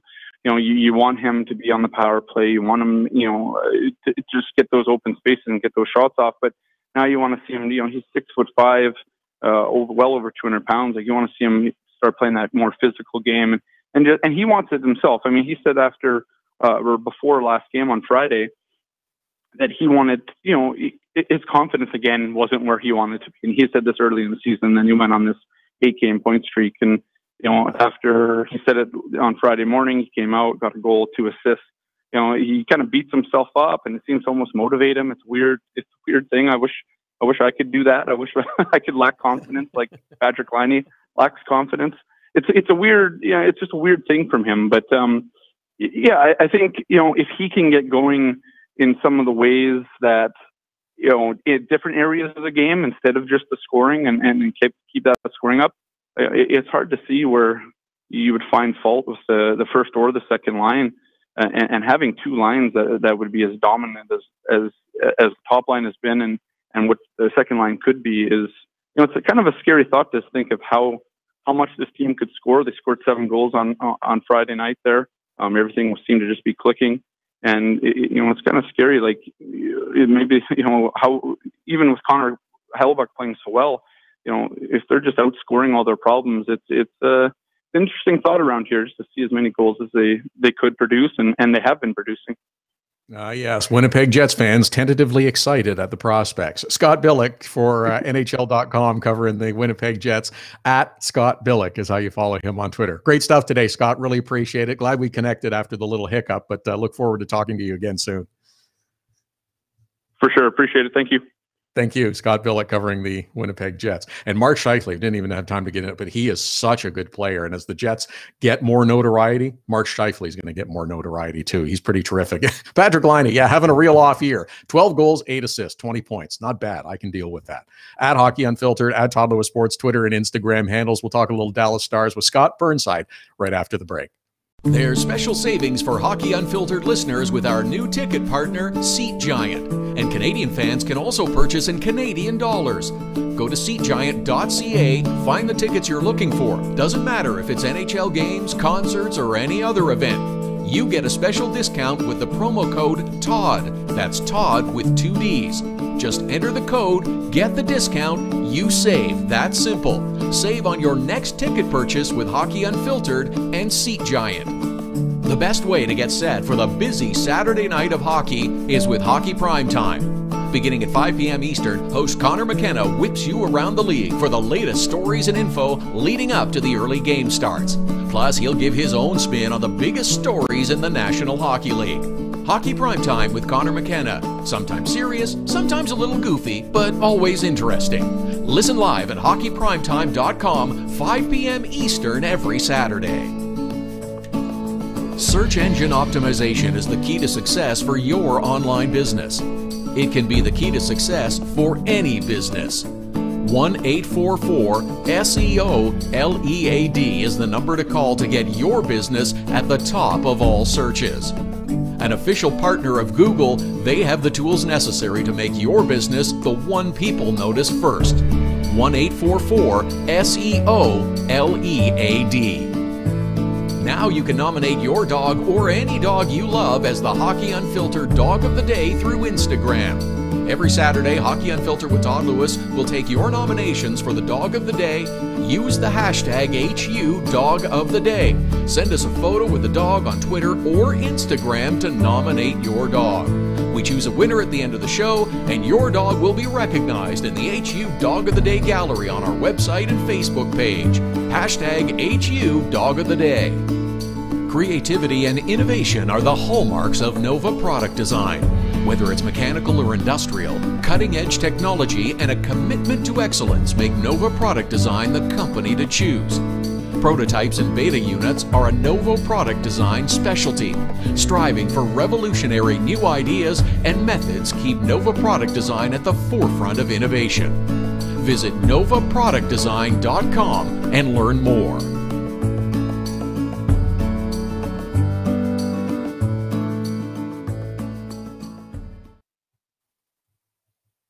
Welcome back. This is Hockey Unfiltered with Todd Lewis. It's the Sunday edition here every Saturday and Sunday, 11 Eastern, 8 a.m. Pacific, powered by Primetime Radio. Before the top of the hour, Stephen Laidlaw, the managing editor of DobberHockey.com, will join us with this week's Fantasy 5.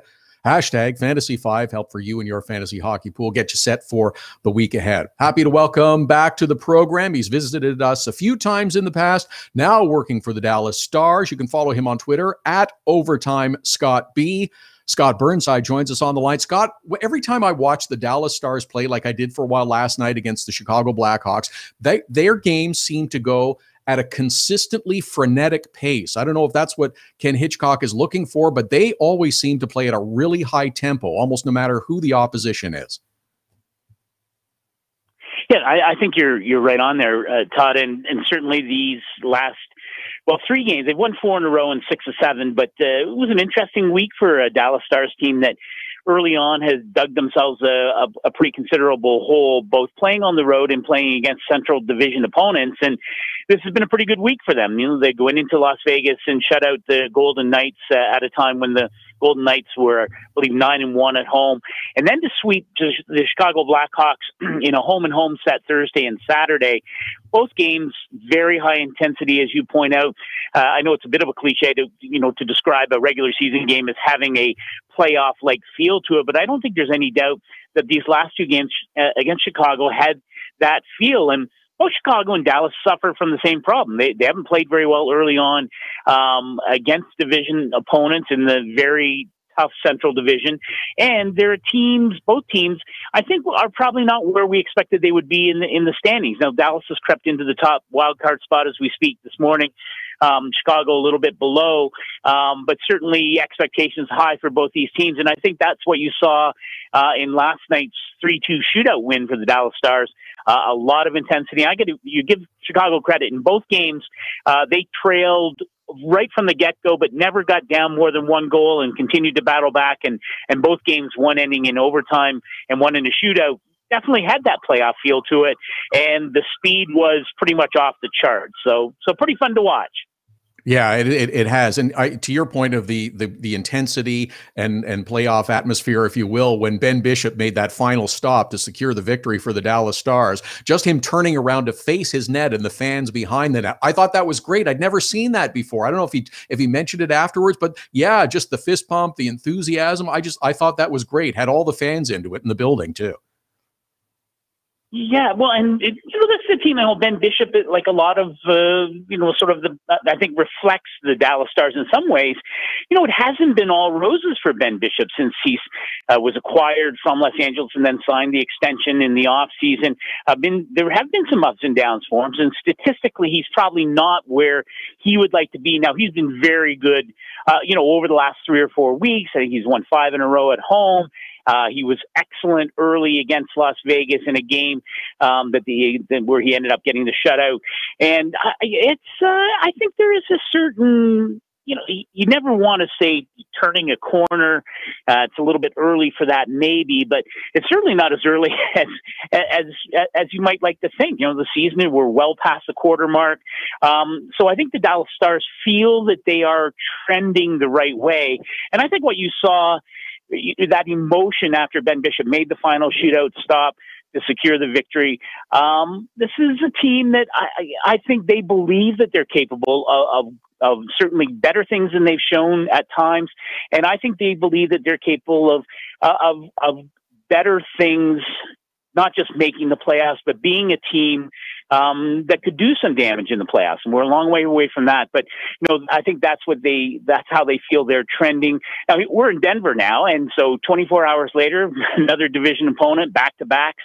So the schedule is relentless. You don't get much time to rest on your laurels and enjoy those victories, even as important as they've been this week for the Dallas Stars. Scott Burnside is with us, Dallas Stars insider. At Overtime Scott B is how you follow him on Twitter. As he just mentioned, Dallas Stars with a contest on Sunday night against the Colorado Avalanche. All I want to say to you is Radek Faksa. What a goal-scoring machine he has become this week.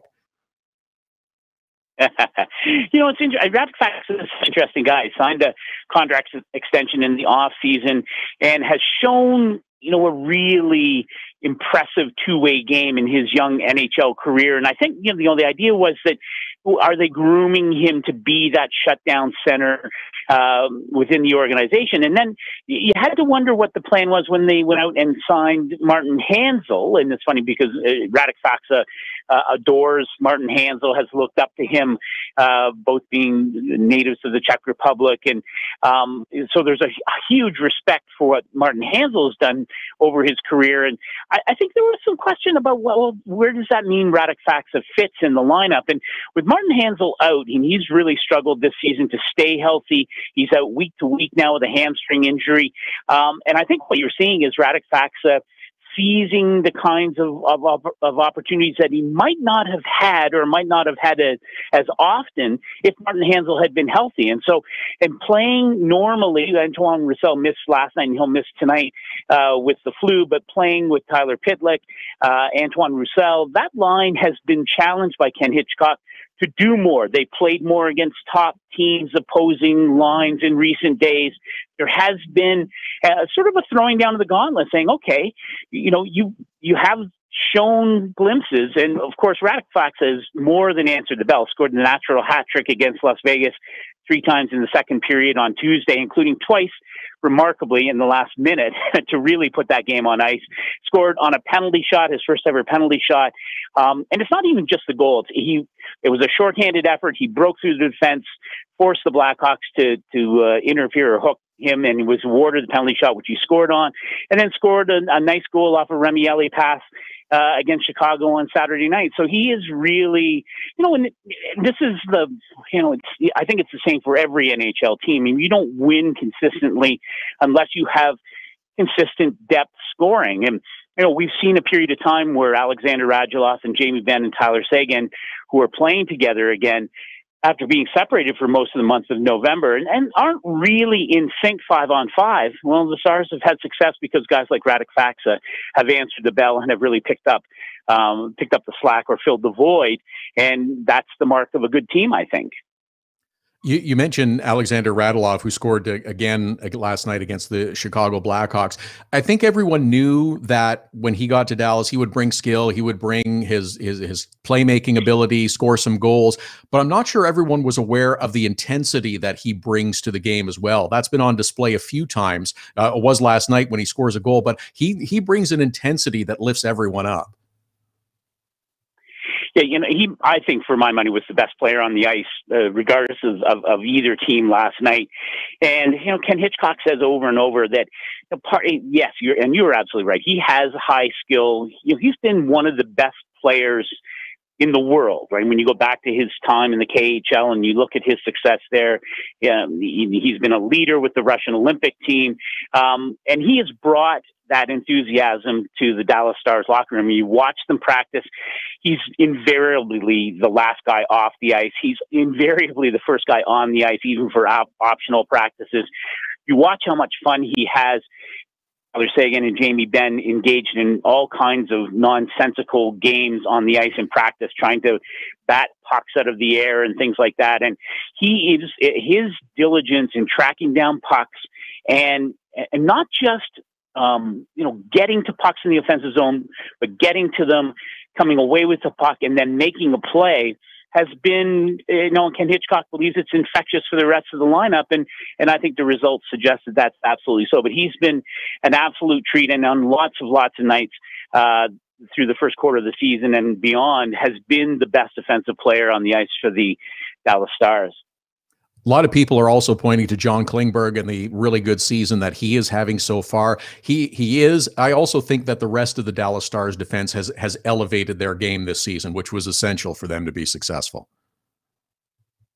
Yeah, there's no question. And that's the credit to Ken Hitchcock and longtime associate Rick Wilson, who've come in and brought a lot of structure where, frankly, there wasn't a lot of structure the last couple of years. And even when they won the Central Division 2 years ago, it was more a run and gun, fire wagon kind of style that saw the Stars win the Central Division. And so they dropped 30 points in the standings last year and out of the playoffs. And what you're seeing now is a team that is much better in its own zone. I think their transition game is much better. You look at their special teams and possession numbers. Those numbers are, especially the penalty kill last year, dead last by a country mile. They've been very, very good on the penalty kill. And that's the structure that you expect Ken Hitchcock to bring in it. But it's also the maturity of, Stephen Johns I thought was very good last night. He's a former Chicago prospect, so likes to elevate his game, I'm sure, against the Blackhawks, but he's been very good. You mentioned John Klingberg. It's especially with Mark Mathod, the veteran defenseman acquired from the Golden Knights. Yeah, he's been out now for several weeks with a knee injury. He'll start skating next week, but he's still going to be gone for a couple of weeks. So the pressure's really been on John Klingberg and Esa Lindell to provide stability there. And it's not there all the time. And I think especially on the road early on, John Klingberg fell back into the pattern of trying to do too much or not understanding and maybe trying to sort of do things with the puck that he didn't need to do. But I think what we're seeing with him is the continued point production, but also being able to manage the game better and become that reliable number one defender that, when you look around elite teams, whether it's Drew Doughty, whether it's Duncan Keith, or you go around the league, you have to have a grade A defenseman, I think, if you have a legitimate design on a Stanley Cup. And I think John Klingberg is becoming that player. And it's been interesting to watch. And it'll be interesting to see how his evolution continues as the season goes on. Scott Burnside, Dallas Stars insider, at Overtime Scott B, to follow him on Twitter. Scott, really enjoyed it. It was a lot of fun, and I hope we can do it again soon. Thank you. Yep, call anytime. You got it. Thanks, Scott Burnside from the Dallas Stars and the Colorado Avalanche. This evening, Stars won 4 in a row, trying to make it 5 and continue their climb in the Central Division. One of the teams moving in the right direction. At Hockey Unfiltered, at Todd Lewis Sports, the Twitter and Instagram handles. One more segment to go. And of course, it's Sunday, and that means it's Fantasy 5, hashtag Fantasy 5. Stephen Laidlaw, the managing editor of DauberHockey.com, with this week's Fantasy 5. That and much more right after the break. The best way to get set for the busy Saturday night of hockey is with Hockey Primetime. Beginning at 5 p.m. Eastern, host Connor McKenna whips you around the league for the latest stories and info leading up to the early game starts. Plus, he'll give his own spin on the biggest stories in the National Hockey League. Hockey Primetime with Connor McKenna. Sometimes serious, sometimes a little goofy, but always interesting. Listen live at hockeyprimetime.com, 5 p.m. Eastern every Saturday.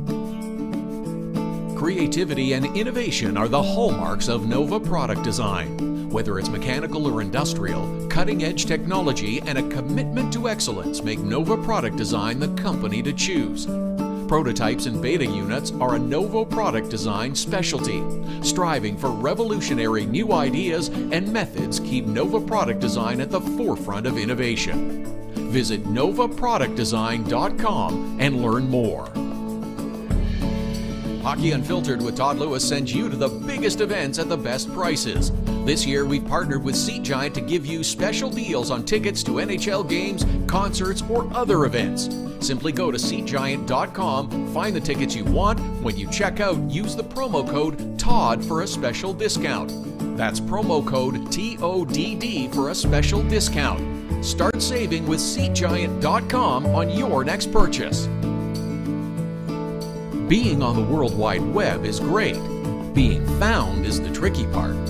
1-844-SEO-LEAD. Search engine optimization is the only way your business can get a leg up on the competition. 1-844-SEO-LEAD.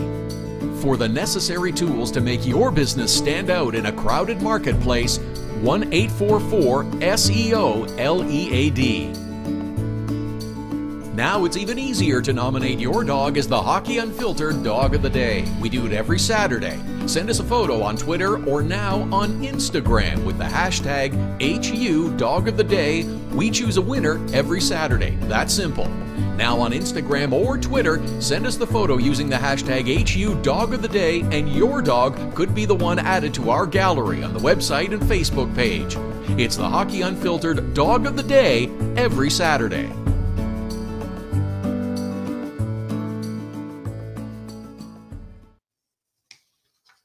Welcome back. This is Hockey Unfiltered with Todd Lewis. It's the Sunday edition here every Saturday and Sunday, 11 Eastern, 8 a.m. Pacific, streaming live at hockeyunfiltered.com and on the Hockey Unfiltered app powered by Primetime Radio. Also live on Facebook, Periscope, YouTube Live, the Hockey Unfiltered app, and more outlets coming online soon. One more segment to go. We'll connect with Steve Laidlaw, the managing editor of DobberHockey.com, momentarily. A busy week in the NHL coming up. As I mentioned, some really good games to look for as well. San Jose Sharks are in Washington tomorrow. Boston Bruins, Nashville Predators, two cooking teams play, and Philadelphia's in Calgary on Monday.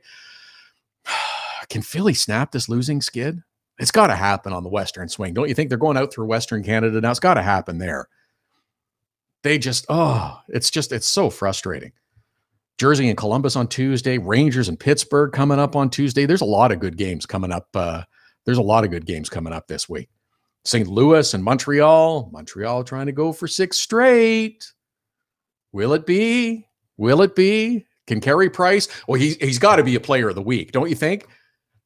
Bouncing back off the mat, coming back from injury. He's got to be a player of the week, don't you think? Yeah, I would think so. Nashville's in Dallas, Anaheim and Vegas, Minnesota and LA. It's a lot of good games. Calgary is in Toronto on Wednesday, Chicago and Washington on Wednesday. Yes, that's the usual kind of matchups that we get on Wednesday night. I mentioned this a little bit earlier. We need to get some of those younger, talented, especially American-born players on those games. Jack Eichel, Austin Matthews, the Brock Bess Monster, as our next guest calls him, managing editor of DobberHockey.com. At Steve Laidlaw is how you follow him on Twitter. And Steve joins us on the line now. It's catching on, Steve. I'm sure of it. That Brock Bess Monster, it's got to happen. It's got to catch on. We'll keep pushing it if you do. Yeah, my understanding, I think in Vancouver they're calling him the Flow. So he's got a few good nicknames there.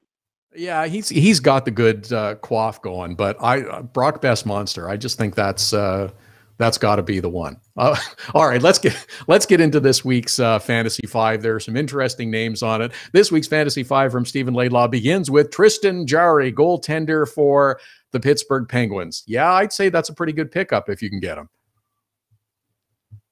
Yeah, I mean, we might be a little bit too late jumping in on this one. He'd be the no-brainer of the week at this point after holding Buffalo to 1 goal over the course of a back-to-back. But I mean, if anything, we should probably dog him for allowing the Sabres to break their shutout streak. But yeah, one of the best goalie prospects in the game, and with Matt Murray on the shelf. Or, I mean, he's week to week, so who knows how long he's going to be out for. The Penguins are scoring in bunches again. Sidney Crosby's hot, one of the most offensively potent teams in the league. So a really good opportunity for you to pile up some wins with a guy you could scoop up off the waiver wire.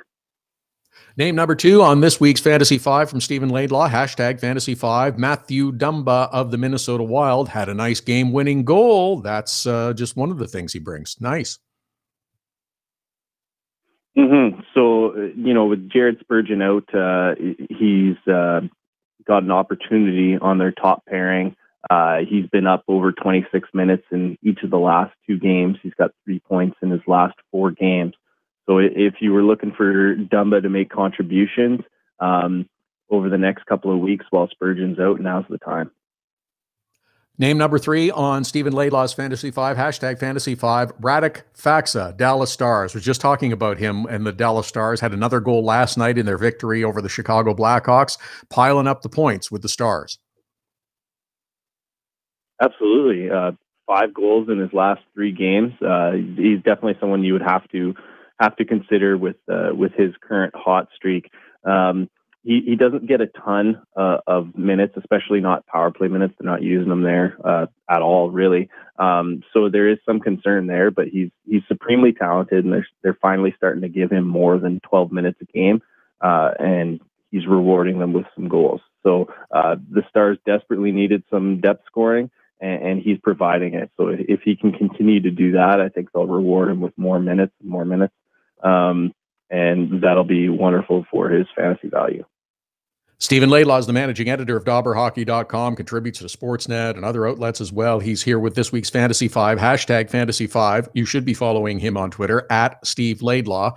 Name number 4 on the list, Pierre-Luc Dubois, who seems to be blossoming with the Columbus Blue Jackets. Yeah, of late, they've kind of upgraded him to their number 1 center role up on the top line with Artemi Panarin and Josh Anderson. That line is rolling over teams in terms of the shot shares, up at like controlling 60% of the shots. The points aren't quite flowing as well because the Blue Jackets just aren't that high scoring of a team, but certainly Dubois has got 7 points in his last 7 games. His ice time is picking up with that promotion to the top line. And I think anytime you're rolling over teams at a rate comparable to, what Brad Marchand and Patrice Bergeron are doing in Boston, you're going to get a lot of points. And if the Blue Jackets could ever figure out how to field a competent power play, Dubois could, have a star breakout. Yeah, that's the weirdest thing, isn't it? Their power play has just been so bad this season. It's funny it's comical, and it's so head shaking as to why that is. Final name on the list, David Desharnais, who has been promoted with Mika Zibanejad out of the New York Rangers lineup. Yeah, so with Zibanejad out with the concussion, who knows how long he's going to be out. Every concussion is different, but yeah. He's filling in on the top line. He's got 4 points in the last 2 games. It's a fantastic opportunity. The Rangers boast one of the best power plays in the league right now. He's getting exposure to guys like Pavel Buchnevich, Chris Kreider. They're scoring in bunches. So definitely a good opportunity for a short-term pickup. That's Stephen Laidlaw, the managing editor of DobberHockey.com, at Steve Laidlaw to follow him on Twitter. I'll keep pushing the name Brock Best Monster, and hopefully it's catching on by the time we reconvene next week. Thanks, Steve. Yeah, you take care, Todd. Thanks, Stephen Laidlaw, the managing editor of Dobber Hockey. I love that name now. It's a little long, but you know what? Brock Best Monster. It kind of works. Here's the Fantasy 5 once again quickly if you missed any of it. Tristan Jarry, goaltender for the Pittsburgh Penguins. Matt Dumba of the Minnesota Wild, Radek Faksa of the Stars, Pierre-Luc Dubois of the Columbus Blue Jackets, and David Desharnais now running in the number 1 center spot with the New York Rangers with Mika Zibanejad out of the lineup. We'll tweet out the Fantasy 5. It'll be up on our Facebook page, be up on our Instagram account as well to help get you set. I've already picked up Radek Faksa for the game tonight. I had a spot on my roster, so I already picked up Radek Faksa in my league for hopefully another point or 2 in the game tonight. 4 of them on the schedule. As mentioned, there's some good games on the schedule this week. After a really good Saturday in the National Hockey League, we tweeted it out earlier. If you missed the opening to Hockey Night in Canada last night, wow, it's spectacular with Howie Meeker, terrific. And for nothing else, just to watch some of the fashions that Dave Hodge is wearing, oh my goodness.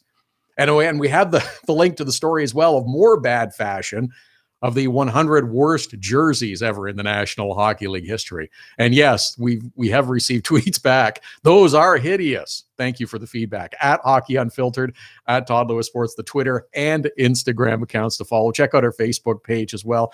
Thanks to Steve Laidlaw. Thanks to Scott Burnside, to Scott Billeck, to Jim Diamond, and to Matthew DeFranks, all for joining us on the program today. Thanks for listening. We'll be back again next Saturday and Sunday, 11 Eastern, 8 a.m. Pacific, streaming live at hockeyunfiltered.com and on the Hockey Unfiltered app on Facebook, Periscope, and YouTube Live. And of course, check out our podcasts on the app, and you can subscribe through iTunes and iHeartRadio and get the podcast, including our midweek Little Saturday podcast. Have a great week of hockey. Back again next Saturday and Sunday.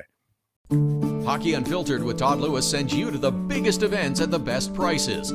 This year, we've partnered with Seat Giant to give you special deals on tickets to NHL games, concerts, or other events. Simply go to SeatGiant.com, find the tickets you want. When you check out, use the promo code TODD for a special discount. That's promo code TODD for a special discount. Start saving with SeatGiant.com on your next purchase. Look, we know it happens. Life gets in the way and sometimes you can't catch the live edition of Hockey Unfiltered with Todd Lewis. But we've made it easy for you to catch up on the show you might have missed. Hockey Unfiltered with Todd Lewis is available as a podcast on iTunes, iHeartRadio, and Blog Talk Radio. You don't want to miss an episode. If you miss the live show, check out the podcast. Don't miss any shows. There's a test coming up later. Subscribe now. Get your business started getting more leads. 1-844-SEO-LEAD. The number to call if you want more online leads for your business is 1-844-SEO-LEAD. Search engine optimization can be the difference between success and failure. It's no coincidence which businesses are listed first in Google searches. Call 1-844-SEO-LEAD. Use the code Get the Savings. Hockey Unfiltered with Todd Lewis listeners save with Seat Giant and the promo code TODD. That's TODD at SeatGiant.com. Just log on to SeatGiant.com to find the best tickets to NHL games, concerts, or whatever you want and save. Use the promo code TODD. That's TODD when you check out and you save. Canadian listeners can save at SeatGiant.ca. That's SeatGiant.com and .ca. Cutting-edge design for manufacturing, Nova Product Design. Industrial design, mechanical engineering and design. Nova Product Design provides experienced design for parts and assemblies, manufacturing, assembly, and serviceability. From plastic parts to sheet metal forming, mold and tool design, injection molding, and more. Nova Product Design. Visit NovaProductDesign.com to learn more.